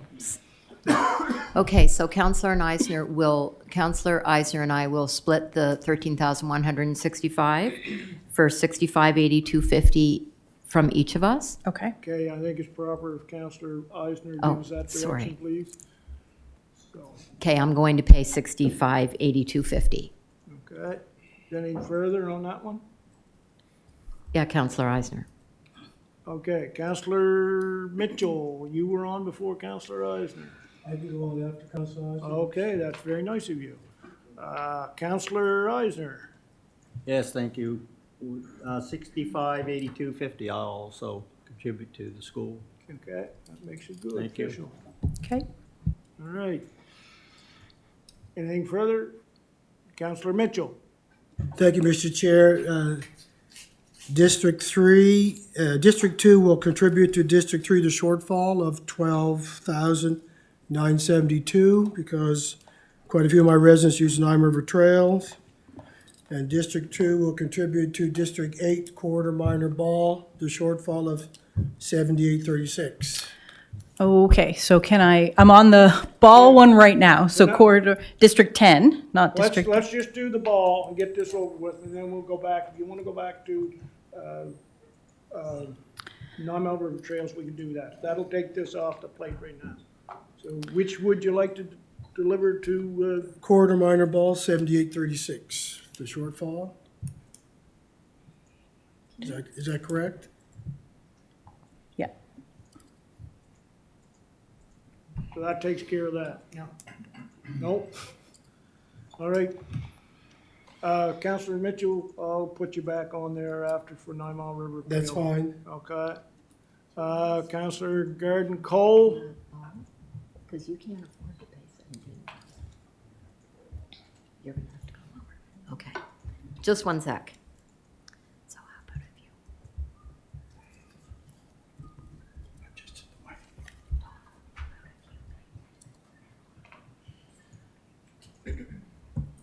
If you want.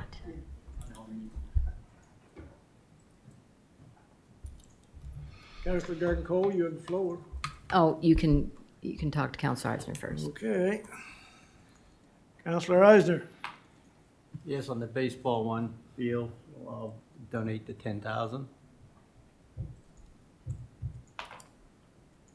Anything further, Councillor Eisner? No, thank you. So you've got that staff?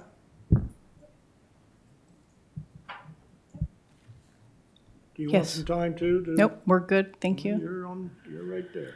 Councillor Garden Cole again. So does that leave a remainder of 7,931 to be paid? And I'll cover that. That's the whole project? That's it. Is that anything further, Councillor? No, that's everything, thanks. Is there any questions that you have, staff, with regard to those? We're okay so Construction. far. Yep, thank you. Okay. Appreciate that. Oh, Councillor Mitchell. Thank you, Mr. Chair. Going back to the Nine River Trails, the shortfall is $12,972, and District 2 will cover that.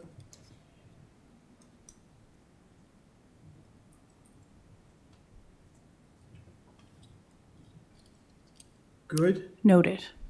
thank you. So that takes care of I all of covered that, right? evidence. All of that intake. Now, we'll need a motion to move what we've heard through to. We're good. I have Just to, Councillor Cole one. Okay. Councillor Garden Cole. I'm just wondering about the 9 Mile River Trails as well. Because is that totally taken care of? well, through the chair, the two amounts are covered, so we're meeting their requested DRF funds, knowing that they have funding coming from the province and some fundraising set aside. Okay, so So who has contributed to that one? So District 3 will be doing the recommended 11,890, and the shortfall's coming from District 2 at 12,972. Oh, okay, I really should be contributing.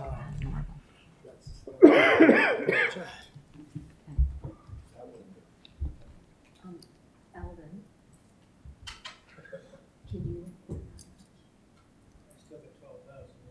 Do you want one or not? Okay. Because, so can you take off $5,000 of Counselor Hebb's contribution to that and add it to me, please? All right, so just to clarify, that's District 1 5,000. is 5,000 towards 9 Mile. So Counselor Hebb's will be 6,890. Okay, And I know you're happy with that, Councillor Hibb, I would say. I'm done. No, you're all, right on. Anything further, Councillor Cole? You still have the floor, Garden Cole. Okay. You had, you're, I'm going on to Councillor Eisner.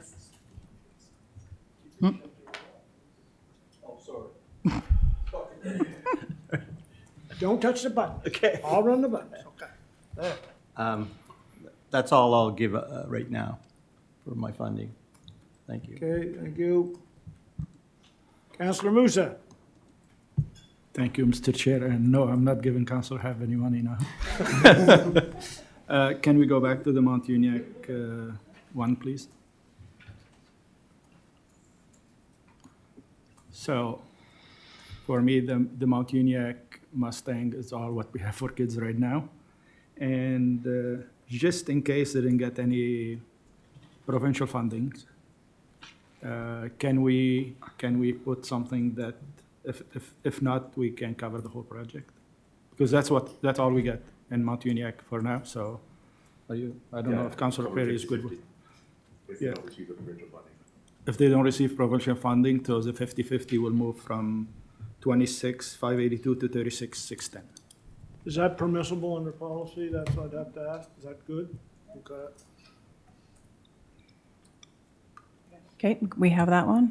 And you're happy with that, Councillor Perry? And if you don't want to do it half and half, I think you can take it from the 0.7 cents for Mount Uniac. No, Yeah. half and halves. Okay. Let the record show Councillor Perry agreed with that. I'm not gonna make him repeat it. Seeing no one further. Is there a recommended motion with this? So the recommended motion says, based on committee discussion. So what we will do is write up the summary. I can tell you right now that every project has been funded their request above and beyond the 50% policy, depending on who was covering shortfalls. And with the exception, the Mustangs receiving full pending provincial funding announcement. We will send a summary specifically to each councillor with their contributions ahead of council next week as well, just to make sure that everyone is on the same page. But the recommendation would be to recommend to council the DRF intake based on discussion. And this, based on discussion, is what the additions that have been talked about here today. Correct. So everyone knows that anything you talked about will be covered under that based on discussions. Are we all clear? Councillor Mitchell. Just a question on the E.H. Horn Playground project, clarification on that going forward? The E.H. Horn, The school project, Enfield School, yes. is that something we can talk about today, or? Well, there is too many unknowns at this time, so if they have their application completed and more information, then will come up again it would be in a coming with the next intake. There'll be other projects coming with the next intake as well. We've heard from some groups that are looking at projects, so it's just being moved to the next When would the intake. next intake be? It's April 30th. Is that all, Councillor? That's all, thank you. Councillor Perry. I'll move the recommended motion. It's A move by Councillor Perry, second by Councillor Musa. Any comment or question or discussion? Question. Question has been called, and there's nobody on my screen. We'll go to the vote. This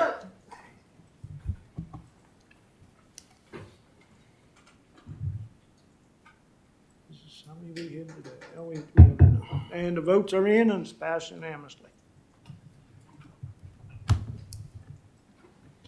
All right. Next up would be volunteer recognition nomination list and model volunteer. And I think, Ms. Tabor, you'll be taking this? Thank you, Mr. Chair. The report before you brings forward the 2024 East Hants Volunteer Awards and provides a recommendation for the Model Volunteer Award as well. So from that, all eligible nominees are recommended to receive a volunteer award. And then one volunteer is selected to be awarded Model Volunteer, and then that individual represents East Hants at the 2025 Nova Scotia Provincial Volunteer Awards.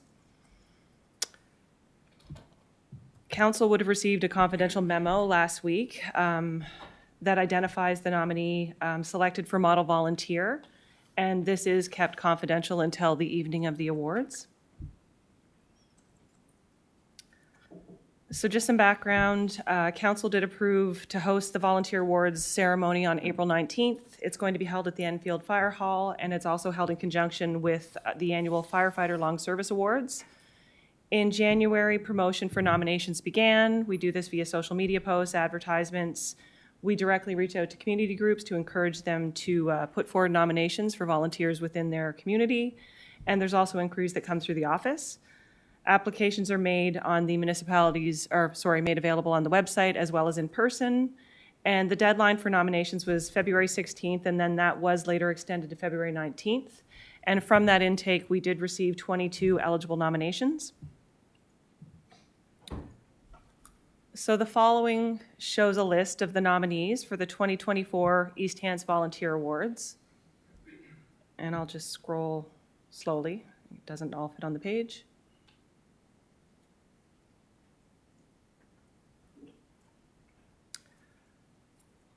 On the evening of April 19th, we also award the Canadian Volunteer Fire Service Association Municipal Long Service Awards.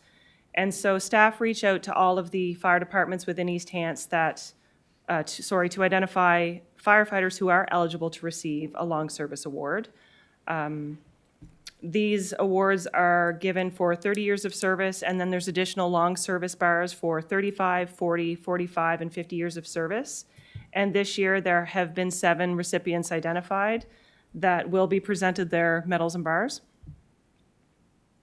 Can we go, I think that one should read Troy Robertson, not Robinson, Okay. if we're talking about the same person, so. Yep, we can double check that with the nomination.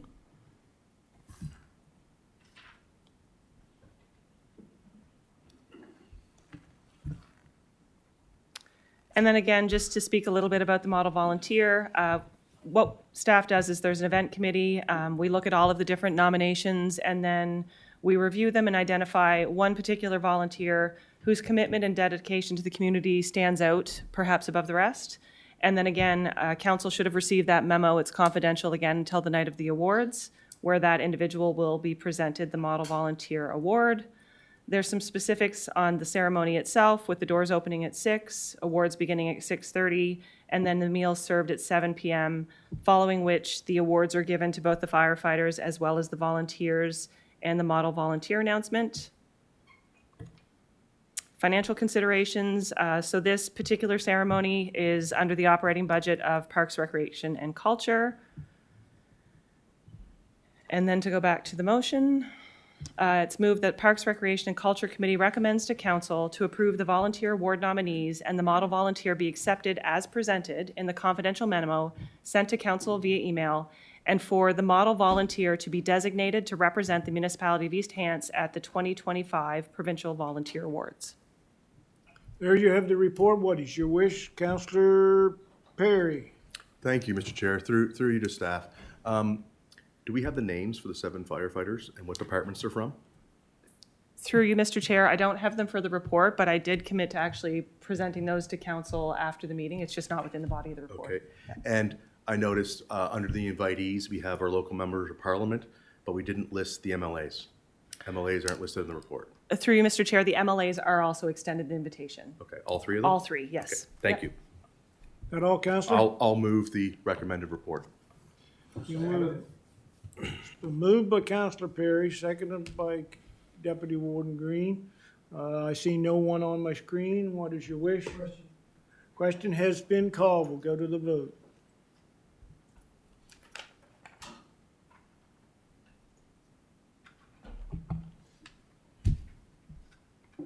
Vote is in and it's passed unanimously. Thank you very much.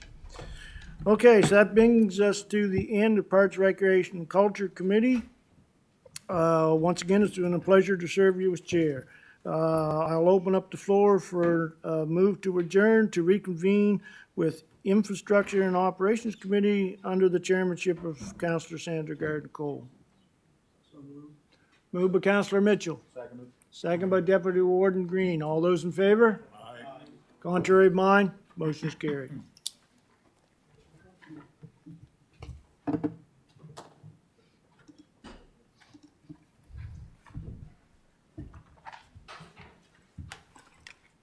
Wayne, I have to tell you, Eleanor plays a key role in this. I'm not Eleanor. I know, but you are gonna have You to. want the soft chair? You Yeah, want the soft chair?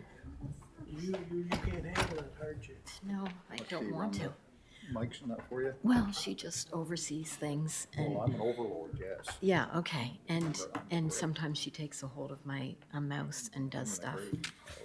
Okay, well, I'll help out if I can. when I go back after a vote, what is it I press? Mimic, that's it, right.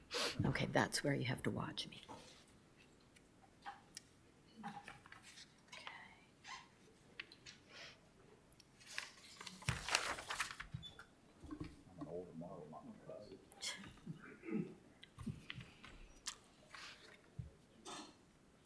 Okay, I'll call the Infrastructure and Operations Committee to order. I'll be looking for the approval of the minutes of February 20th, 2024.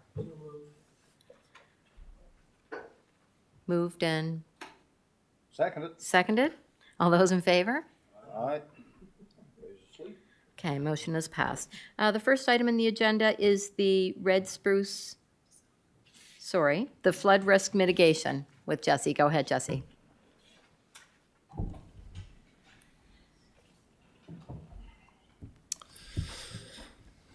Thank you. Through you, Madam Chair. Flood risk mitigation.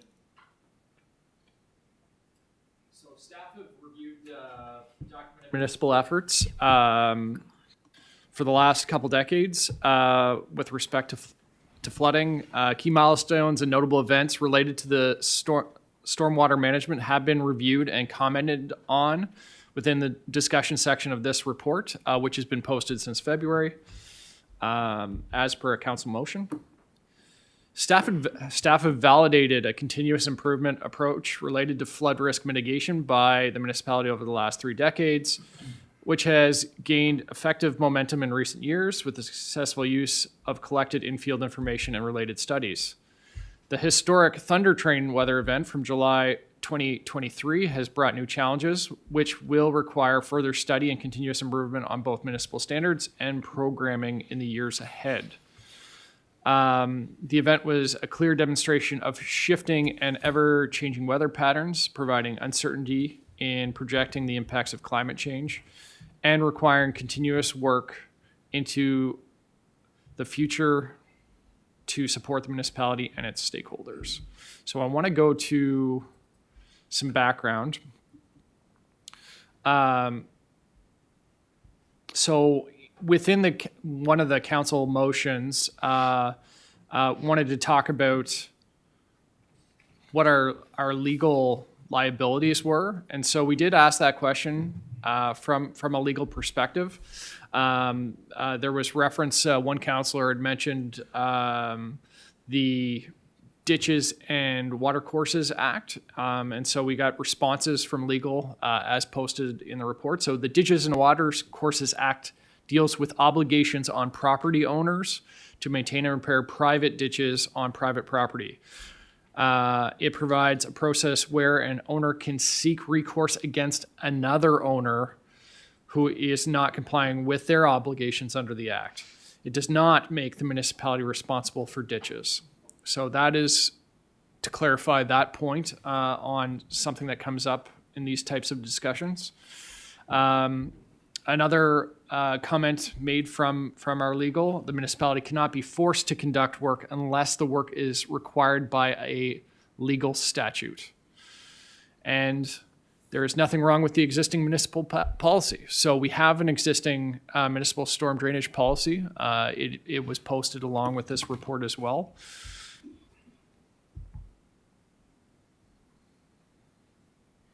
And it just talks to the Act. So the municipality has the ability to create bylaws and programs with respect to what, through the MGA, the opinion of council deems necessary. So it's a choice. The municipality isn't legally obligated to provide more stormwater programming than it already does.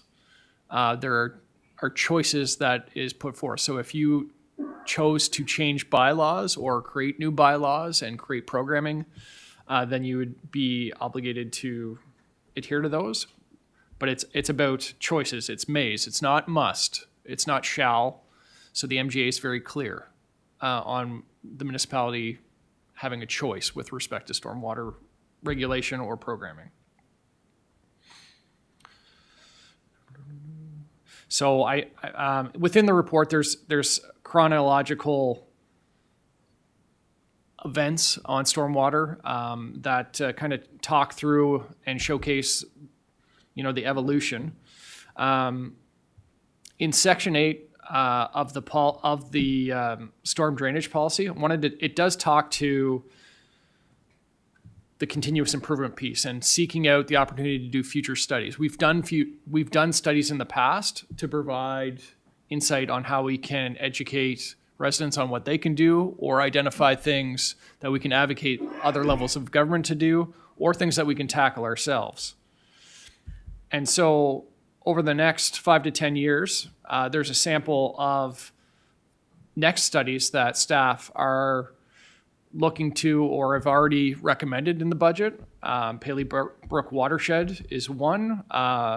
So that would go through the neighborhood where Logan Drive, Tower View, the Seven Lakes development, that kind of portion of Lance. There's Barney's Brook Watershed, which is a significantly large watershed. Its outfall is essentially at the tracks near Robert Scott Drive that was impacted greatly from the major events from July, and it goes all the way up to Hardwood Lands up at Highway 14. It's a massive complex. There's a potential for groundwater review that passes through Elmwood subdivision. So that's there's a complex there that passes through several different properties through an entire subdivision and crosses Highway 102. That would be the next one that staff are recommending to study. And then we look at updates of past studies, projecting out the floodplain of Shubenacadie, and then expanding a study on Alderney subdivision. We're recommending to going back. It's something that was done in the past, around 2015.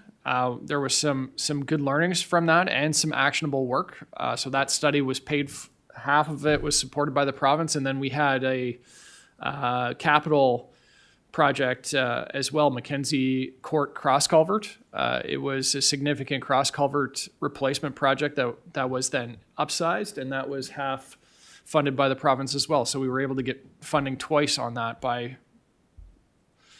going through the study route. And then big picture, flows for the 9 Mile River, 5 Mile River, Kennecott River. These are larger term, just brainstorming ideas.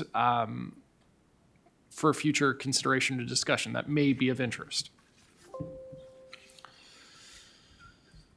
So ultimately there is no recommendation for a motion. The recommendation is to continue on with your existing practices of continuing to study and be opportunistic with programs.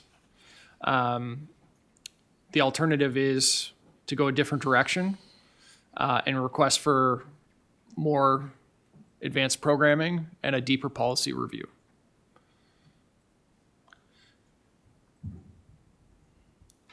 Let's go up top. So as mentioned, the recommendation is staff are recommending to proceed with a storm drainage policy as written and allow programming to continuously improve as part of its operational evolution versus changing a strategic path forward related to storm risk from stormwater or flood risk from stormwater. This would include frequent updates to municipal standards, documents, commissioning studies related to flood mitigation, and seeking out future opportunities for capital improvements. And I'd open the floor for questions. Okay, thank you for that report. Councillor Rhino. Thank you, I appreciate the report, but I guess my question goes back to, you talked about we go back up here to the first, and we talked about, council has no legal liability to go into this. Where, do they have in the MGA, does it talk about responsibilities with regard to maintenance of these ditches that's owned by the municipality? Is there written in about maintenance of these, that is our responsibility? Through Madam Chair, I'd answer it like this. So ditches within municipal road right-of-ways are for the drainage of said municipal road right-of-ways. Correct. And so it would be up to the municipality to maintain those within reason for its performance for draining the road. But is there anything in the MGA pertaining to that specifically notes that the maintenance is the responsibility of, or is this part of our own policy? Through Madam Chair, I'm struggling to answer that one, actually. Okay, So at least you're honest. yeah, so the general principle for me, reading through the MGA or not, it's the municipality owns its own infrastructure, and we have obligations to do the best within our abilities to maintain the functionality of those assets that we have taken responsibility for. Municipal roads, we're responsible, so we need to keep them. Provincial roads, we didn't build them, we don't own them. I understand that. So there's that division, and then it gets very confusing with the network of water because water crosses everywhere. It's never ending. So we own a small portion of larger networks. We aren't responsible for the overall networks. But my question was Yeah. it anywhere in the act that we are responsible for the ditches maintenance of those ditches we own? And you've answered it to the best of your ability right currently. So thank you very much.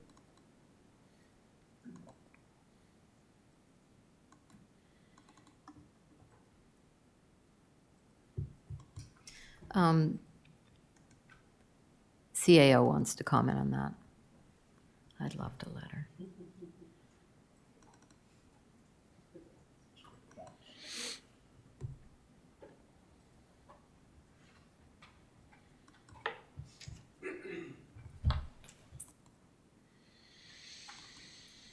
Thank you, Madam Chair.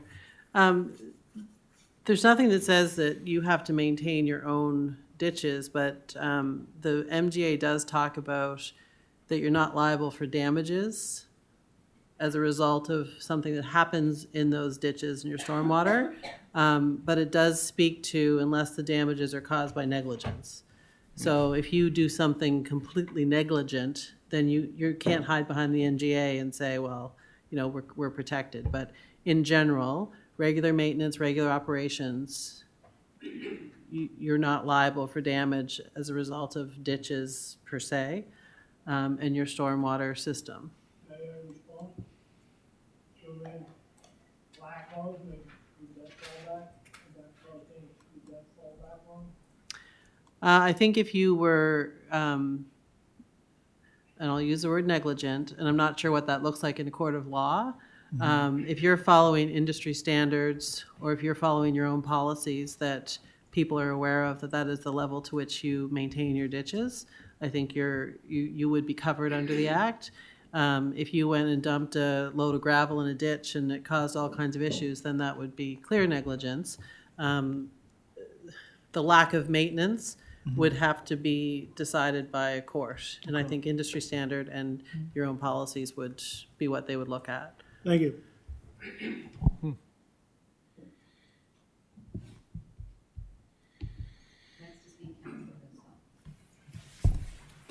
Thank you, Madam Chair. So Jesse, as of now, we don't have anything in policy for neighbors against neighbors, right? Like if somebody start building roads without any approval, without anything, and without any engineers, and dump his water on somebody else's property, like I know it happened. I know I got complaint about it, and somebody did a lot of roads, changed all the geography of his lot, big lot, and put a cross culvert over a road he created, and it dumped the water on his property, but that water doesn't stay on his property, it goes on somebody else's property. So is there anything in our bylaw that could, or is that just legal issue? Through Madam Chair, that gets into the civil responsibility between two property owners, and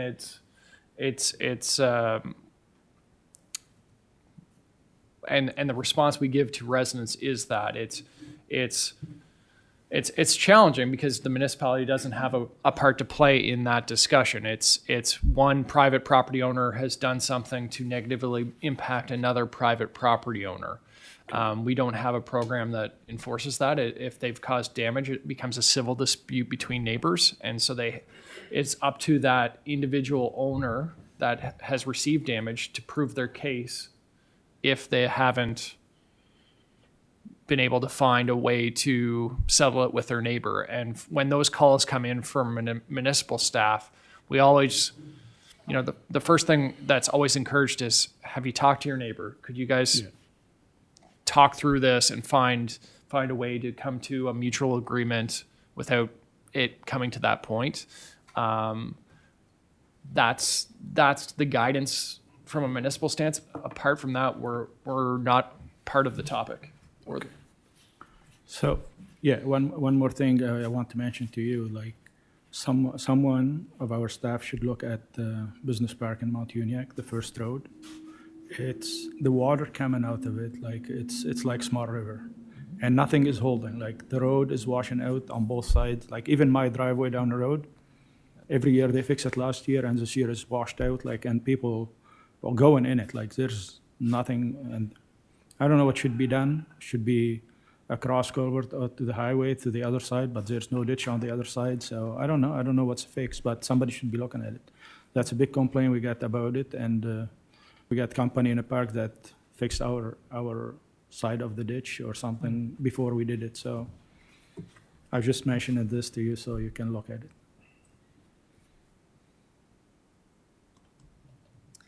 All done, Councillor Musa. Next is Councillor Eisner.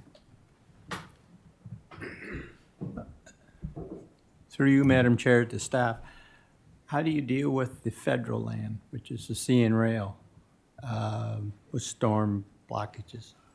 Is it easy, or have you, I presume you've probably had some talkings? Through you, Madam Chair, so within our own policy, the municipality has taken a stance to advocate to other levels of government or agencies if we have concerns.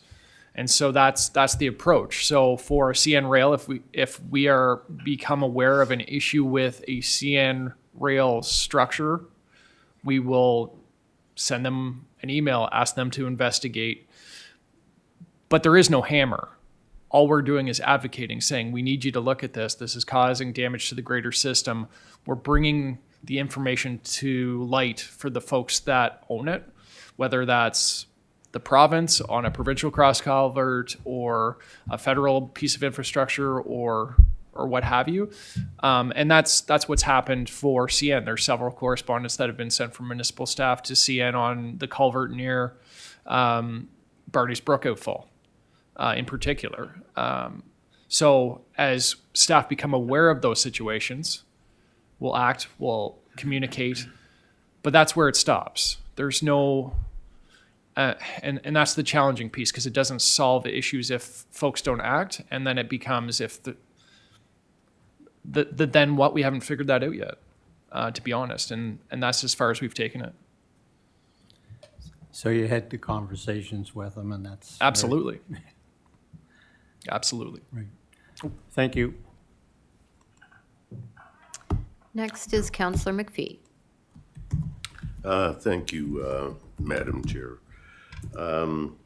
Jesse, I was just wondering about the updated flood plan projection for Shubenacadie. You're saying localized infrastructure. Exactly what would you be looking at? What are you? The river's there. That's just okay. I'll go to that. To be determined. There is no scope for that yet. It's just, it was done, and then once we've done it once, there should be a renewal to update with changing information that becomes available over time. And so it would be to go through the same process that was done previously by a third party studying the floodplain delineation using LiDAR mapping and the most latest climate projections on major rainfall events and redefining what those are, is what I would foresee as that when writing this, it's the renewal of that, potentially in a bigger way, but with more data than we're getting more and more data on climate impacts. So that would be what it would look like. When I was speaking with residents, they asked about, because the end of last week with the high tides after the full moon and that, I mean, the community park, Shubenacadie Community Park, was partially flooded. There was flooding. I don't think anybody's home was flooded that I was aware of, but they were asking about diking. There is some modern old diking in the area. Would putting some dikes in to protect this particular area, would that be something that would be in the scope of the Well, through you, Madam Chair, that gets into level of service decisions and infrastructure decisions. So currently the municipality has no stormwater management assets in Shubenacadie or the general Shubenacadie area. The old dike systems were, whether they were owned or created from past farm operations or were provincial, it's a mix.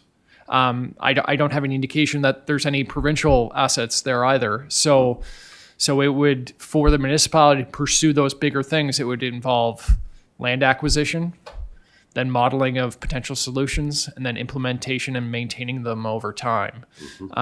That's not something that's beyond the scope of what our existing policy tells us to do. But that's not to say that wouldn't come out in a conversation during that project. But that's the challenge in Shubenacadie, right? It's the tidal impacts. This past weekend, the water table was high. It was at its highest this weekend. It was significant for this time of year. Could definitely see that being, and Shubenacadie's always had historic challenges. Everyone's aware of the water that's crossed Mill Village Road several times.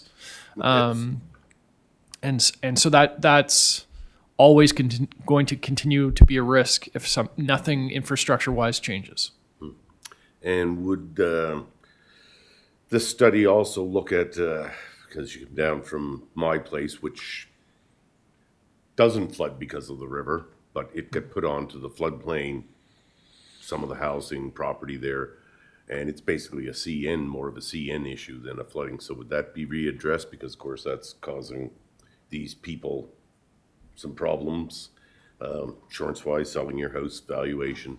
Plus, what we're gonna talk about next is the expansion of Havenwood Drive, and that's all in there, and that's basically the breakwater point where the water either goes to the Shubenacadie River northwards, which is the floodplain area, or it goes southwards past my house and property down in back of the HERH is where that water goes to.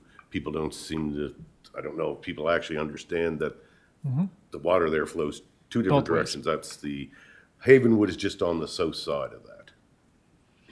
And, of course, it's a wet area, which is all part of the other downstream property that's in the floodplain area that really isn't flooded by the Shuby River.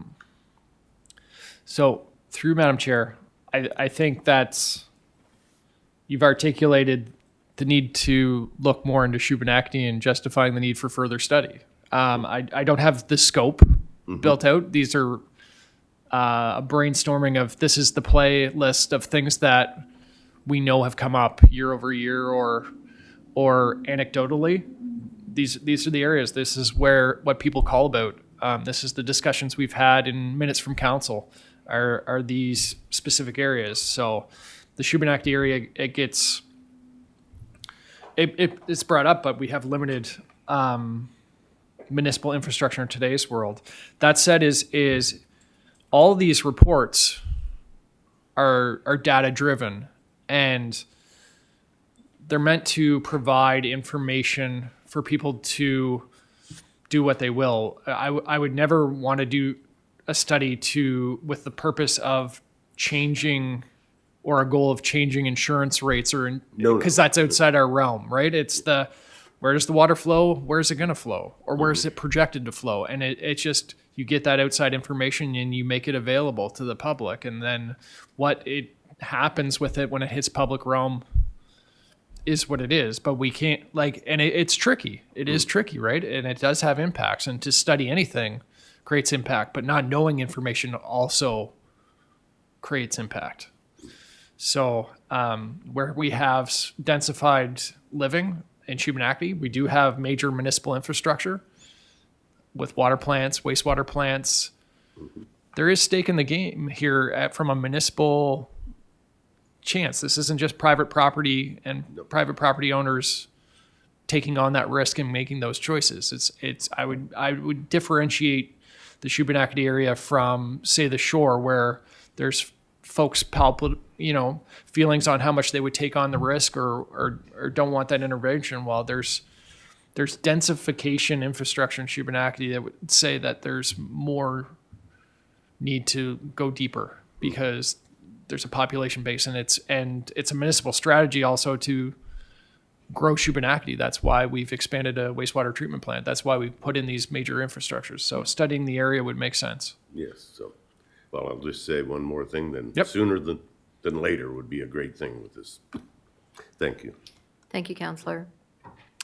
Next to speak is Councillor Mitchell. Thank you, Madam Chair. I'm assuming, from what I hear, that the stormwater review would keep you in close consultation with Public Works, CN, and private landowners who have water courses through their property. Would that be correct? Through Madam Chair, if we were through any of these studies that identified agencies or land ownership where we felt there was public money or other work that could happen to support it, we would be advocating and having dialogue with those entities, whether it was the province or the feds or CN and we would look to engage with folks willing to exchange information and look outside the box too. So just because the municipality couldn't spend money on a particular area doesn't mean a private property owner wouldn't want to engage and make some changes or be part of something. I don't know. So I wouldn't want to limit our dialogue either. I would say that community discussion on each of these areas is going to be critical on finding out what could be true in the future.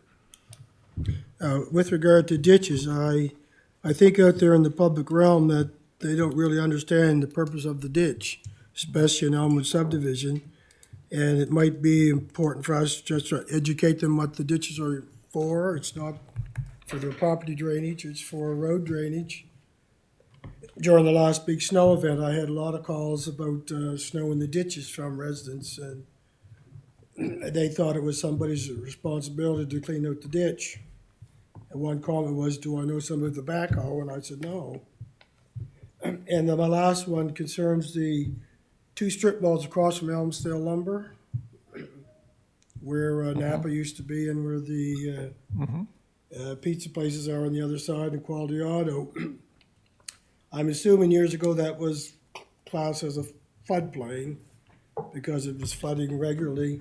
Is there a study on that for drainage? How to improve the drainage? I know when the river's full, it backs up to the train tracks, which slows down drainage from the waterway that goes to Elmwood subdivision under Elmsdale Lumber towards the river. What can, going forward, be looked at? Through Madam Chair, that area is largely captured by what staff are considering for the groundwater system through portion of Elmwood subdivision. It encompasses all of that. The main water course coming through between the 2 strip malls is the course that goes across the business across the street as well, cuts through Elmwood subdivision, the entire subdivision, and then crosses the 102. That is the main corridor of water. There's a sub-corridor that then drops down off of Elmwood and across beside the most northern spot. I'm trying not to single out any businesses, but that would be captured in that network. So that would be all included in the study area. So we would be looking at the drainage that would be included in that overarching. It doesn't mean that there would be municipal things that we could do, but we could highlight, is this the drainage under the CN at those 2 crossing points? Are they adequate? Are they not? We could advocate to CN. We could look at upstream opportunities of slowing flow. But we just have more information, and we'd have more information on that area that you described, both areas. It would be covered within that. It's hard to move water when the river's full. That's my only comment. Sure is. Thank you. Thank you, Councillor. Next is Councillor Musa.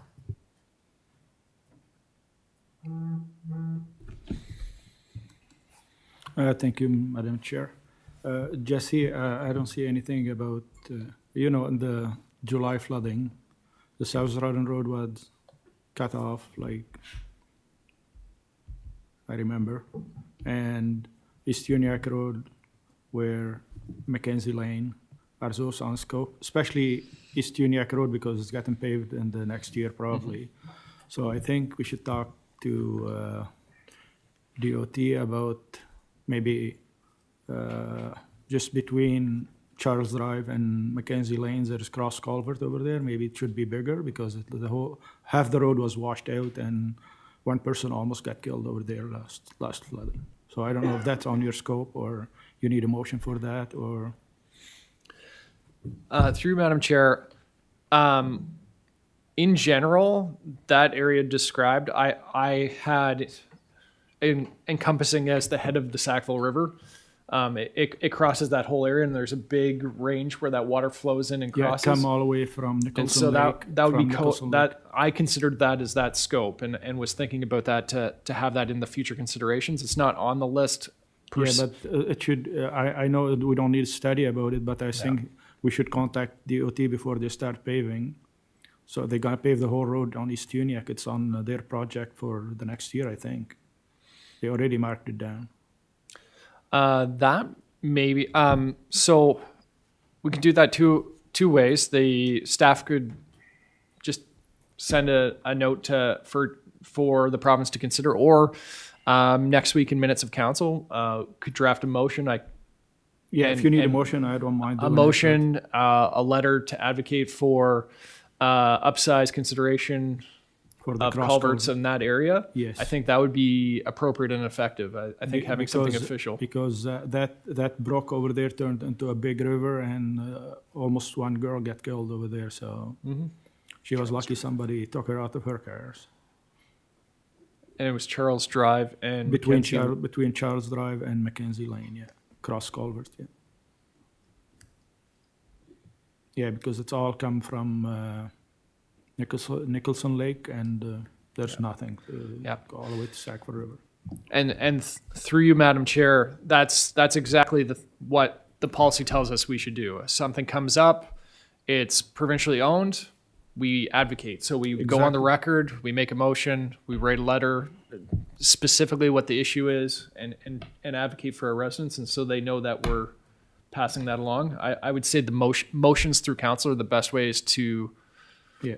demonstrate that to the public, because it's on the record versus staff just running with it. I like sending letters when it Yeah, comes to that I stuff. only mention it before any study because the road is getting paved, and once it's get paved, it's done. Like, they're not gonna do anything after that.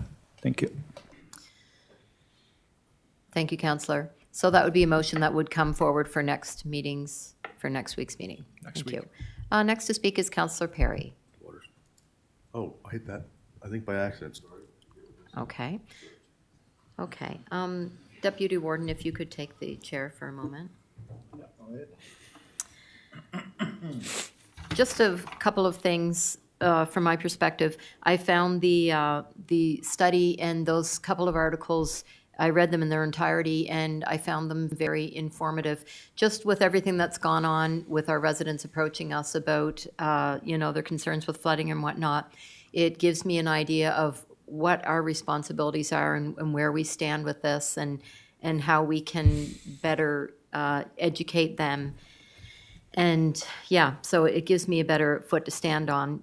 As far as the drainage to homes, I think we have a few people on council here that have extensive experience with roads and highways and whatnot, but I think it was Councillor Hebb who mentioned that ditches are for the for road drainage, and that is often, especially in the subdivisions, I'll see pipes that are literally coming out of homes and coming out of yards, draining right into the ditches, and then, they're backing up, and residents are looking to us for that. Education, as I think Councillor Mitchell said, to educate people on what it's supposed to look like and what isn't acceptable and why that happens would be a good idea. Also, taking advantage of the grants and incentives. I realize that while a lot of things aren't our responsibility as the municipality, but if there are, especially with all the flooding going forward, if the province is putting grants or incentives out there, if you do a study, that you can take advantage, like Mackenzie Court in Boyd Avenue, I really like that idea. It's a win-win, and I hope that we can continue to do that. And the civil responsibility aspect of it is really hard for a person to have a home and have no problem with their drainage, and then have someone build beside them, and all of a sudden, they're having drainage issues, and that pulls at my heartstrings, because anyone can put themselves in that situation and realize that it seems so unfair, and they'll come to me or look to the municipality. And I realize that we have, everyone who builds something has to have I believe it's an engineer's report for drainage or something to that effect, to make sure that it's okay when they sign off. And, that's our policy. But it is hard for residents to have to take on the brunt of that. So I do understand that's hard for them. And I think that's it for me. Thank you for that report. That's everything? Yes. Move on next. The second item is the crosswalk at Riverside Education Center.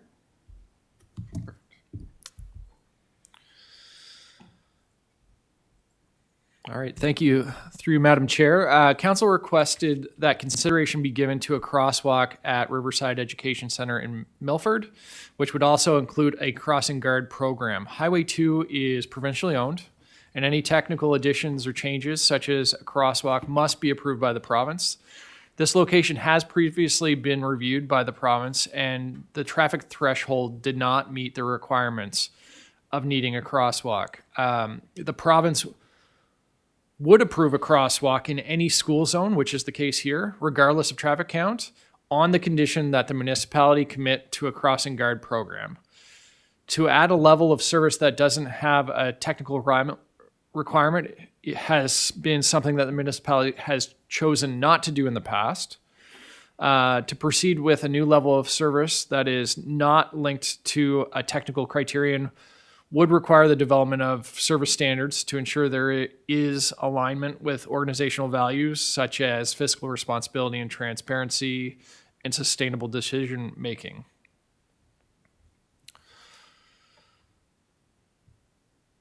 And there is, the recommendation is to not proceed at this time, but I'm going to talk more in depth.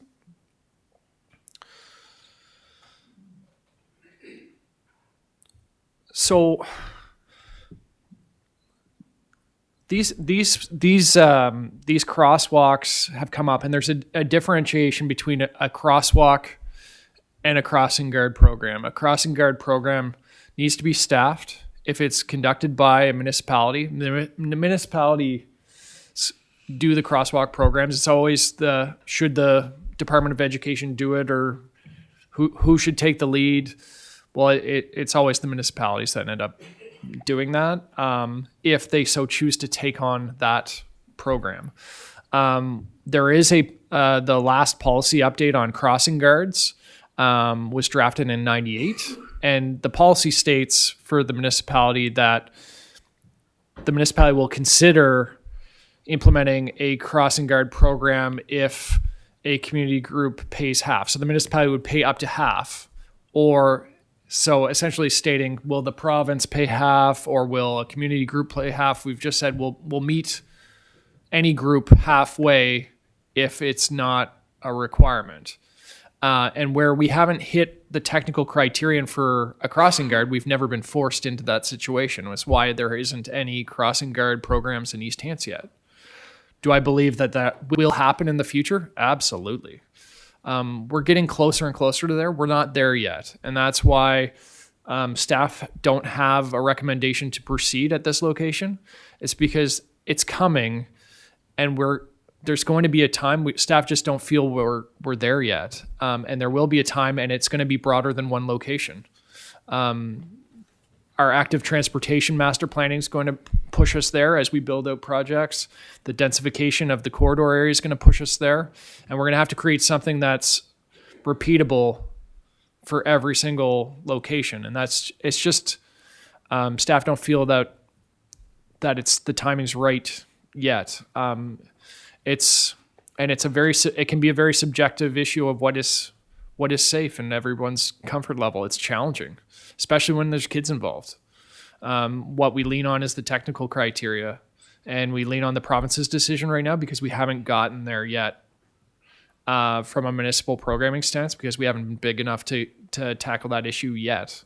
But I do feel it's coming. It's just not yet. And that's the comments I wanted to provide. And I'd open the floor to questions. Thank you. First to speak is Councillor Eisner. Thank you, Ms. Chair. Is that the electronic ones you're talking about, or are you talking manned? Through you, Madam Chair, actual manned crossing guards. So someone with the physical stop sign that would walk out every time a pedestrian is present. If you were to have a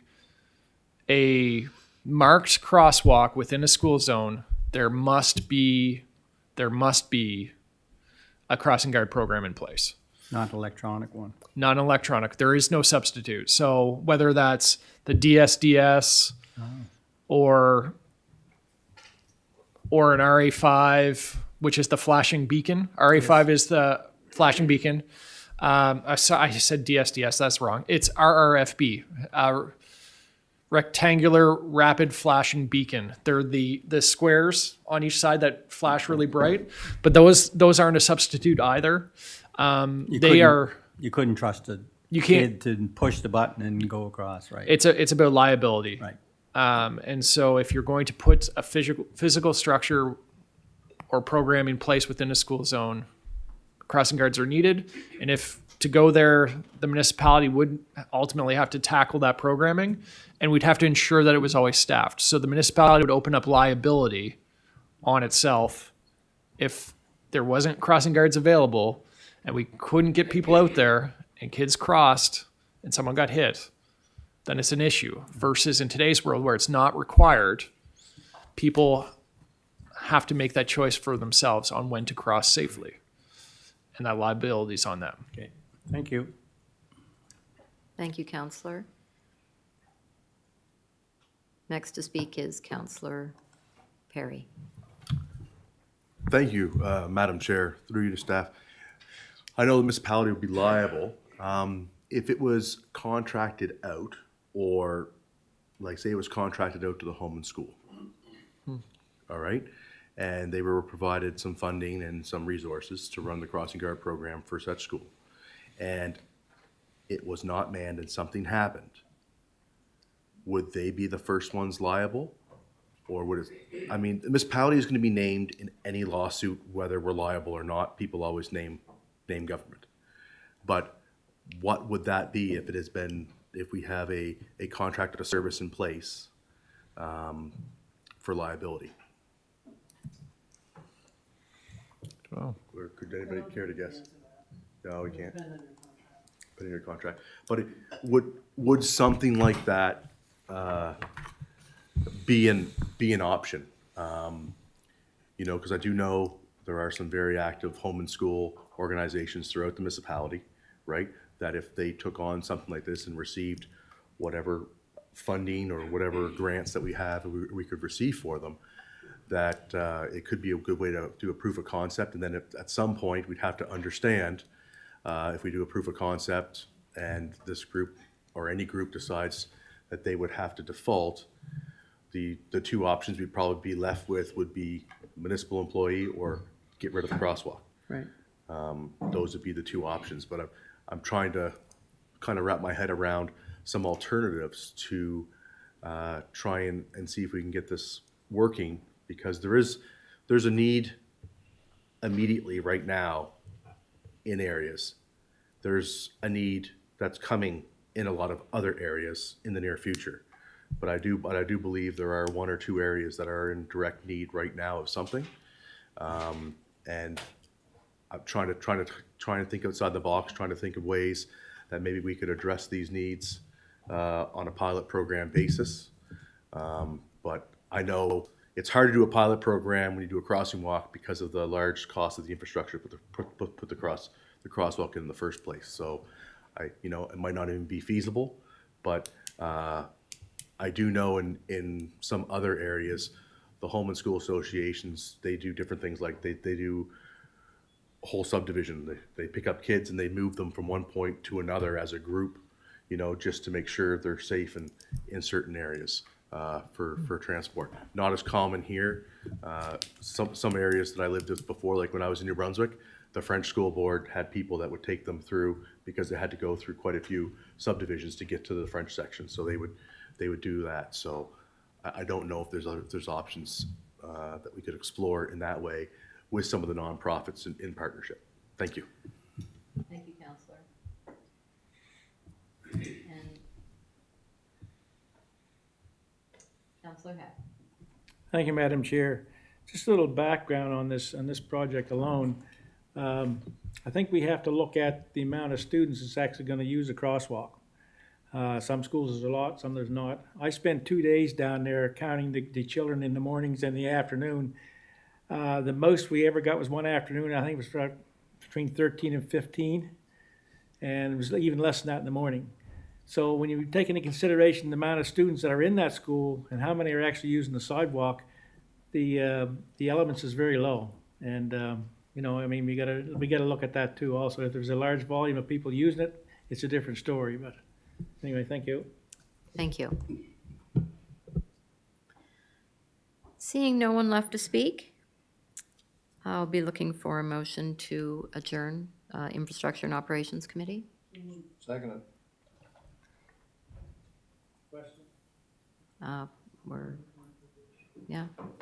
Okay, so we are, with no recommendation, There's no we're recommendation. moved and seconded, so we are adjourned.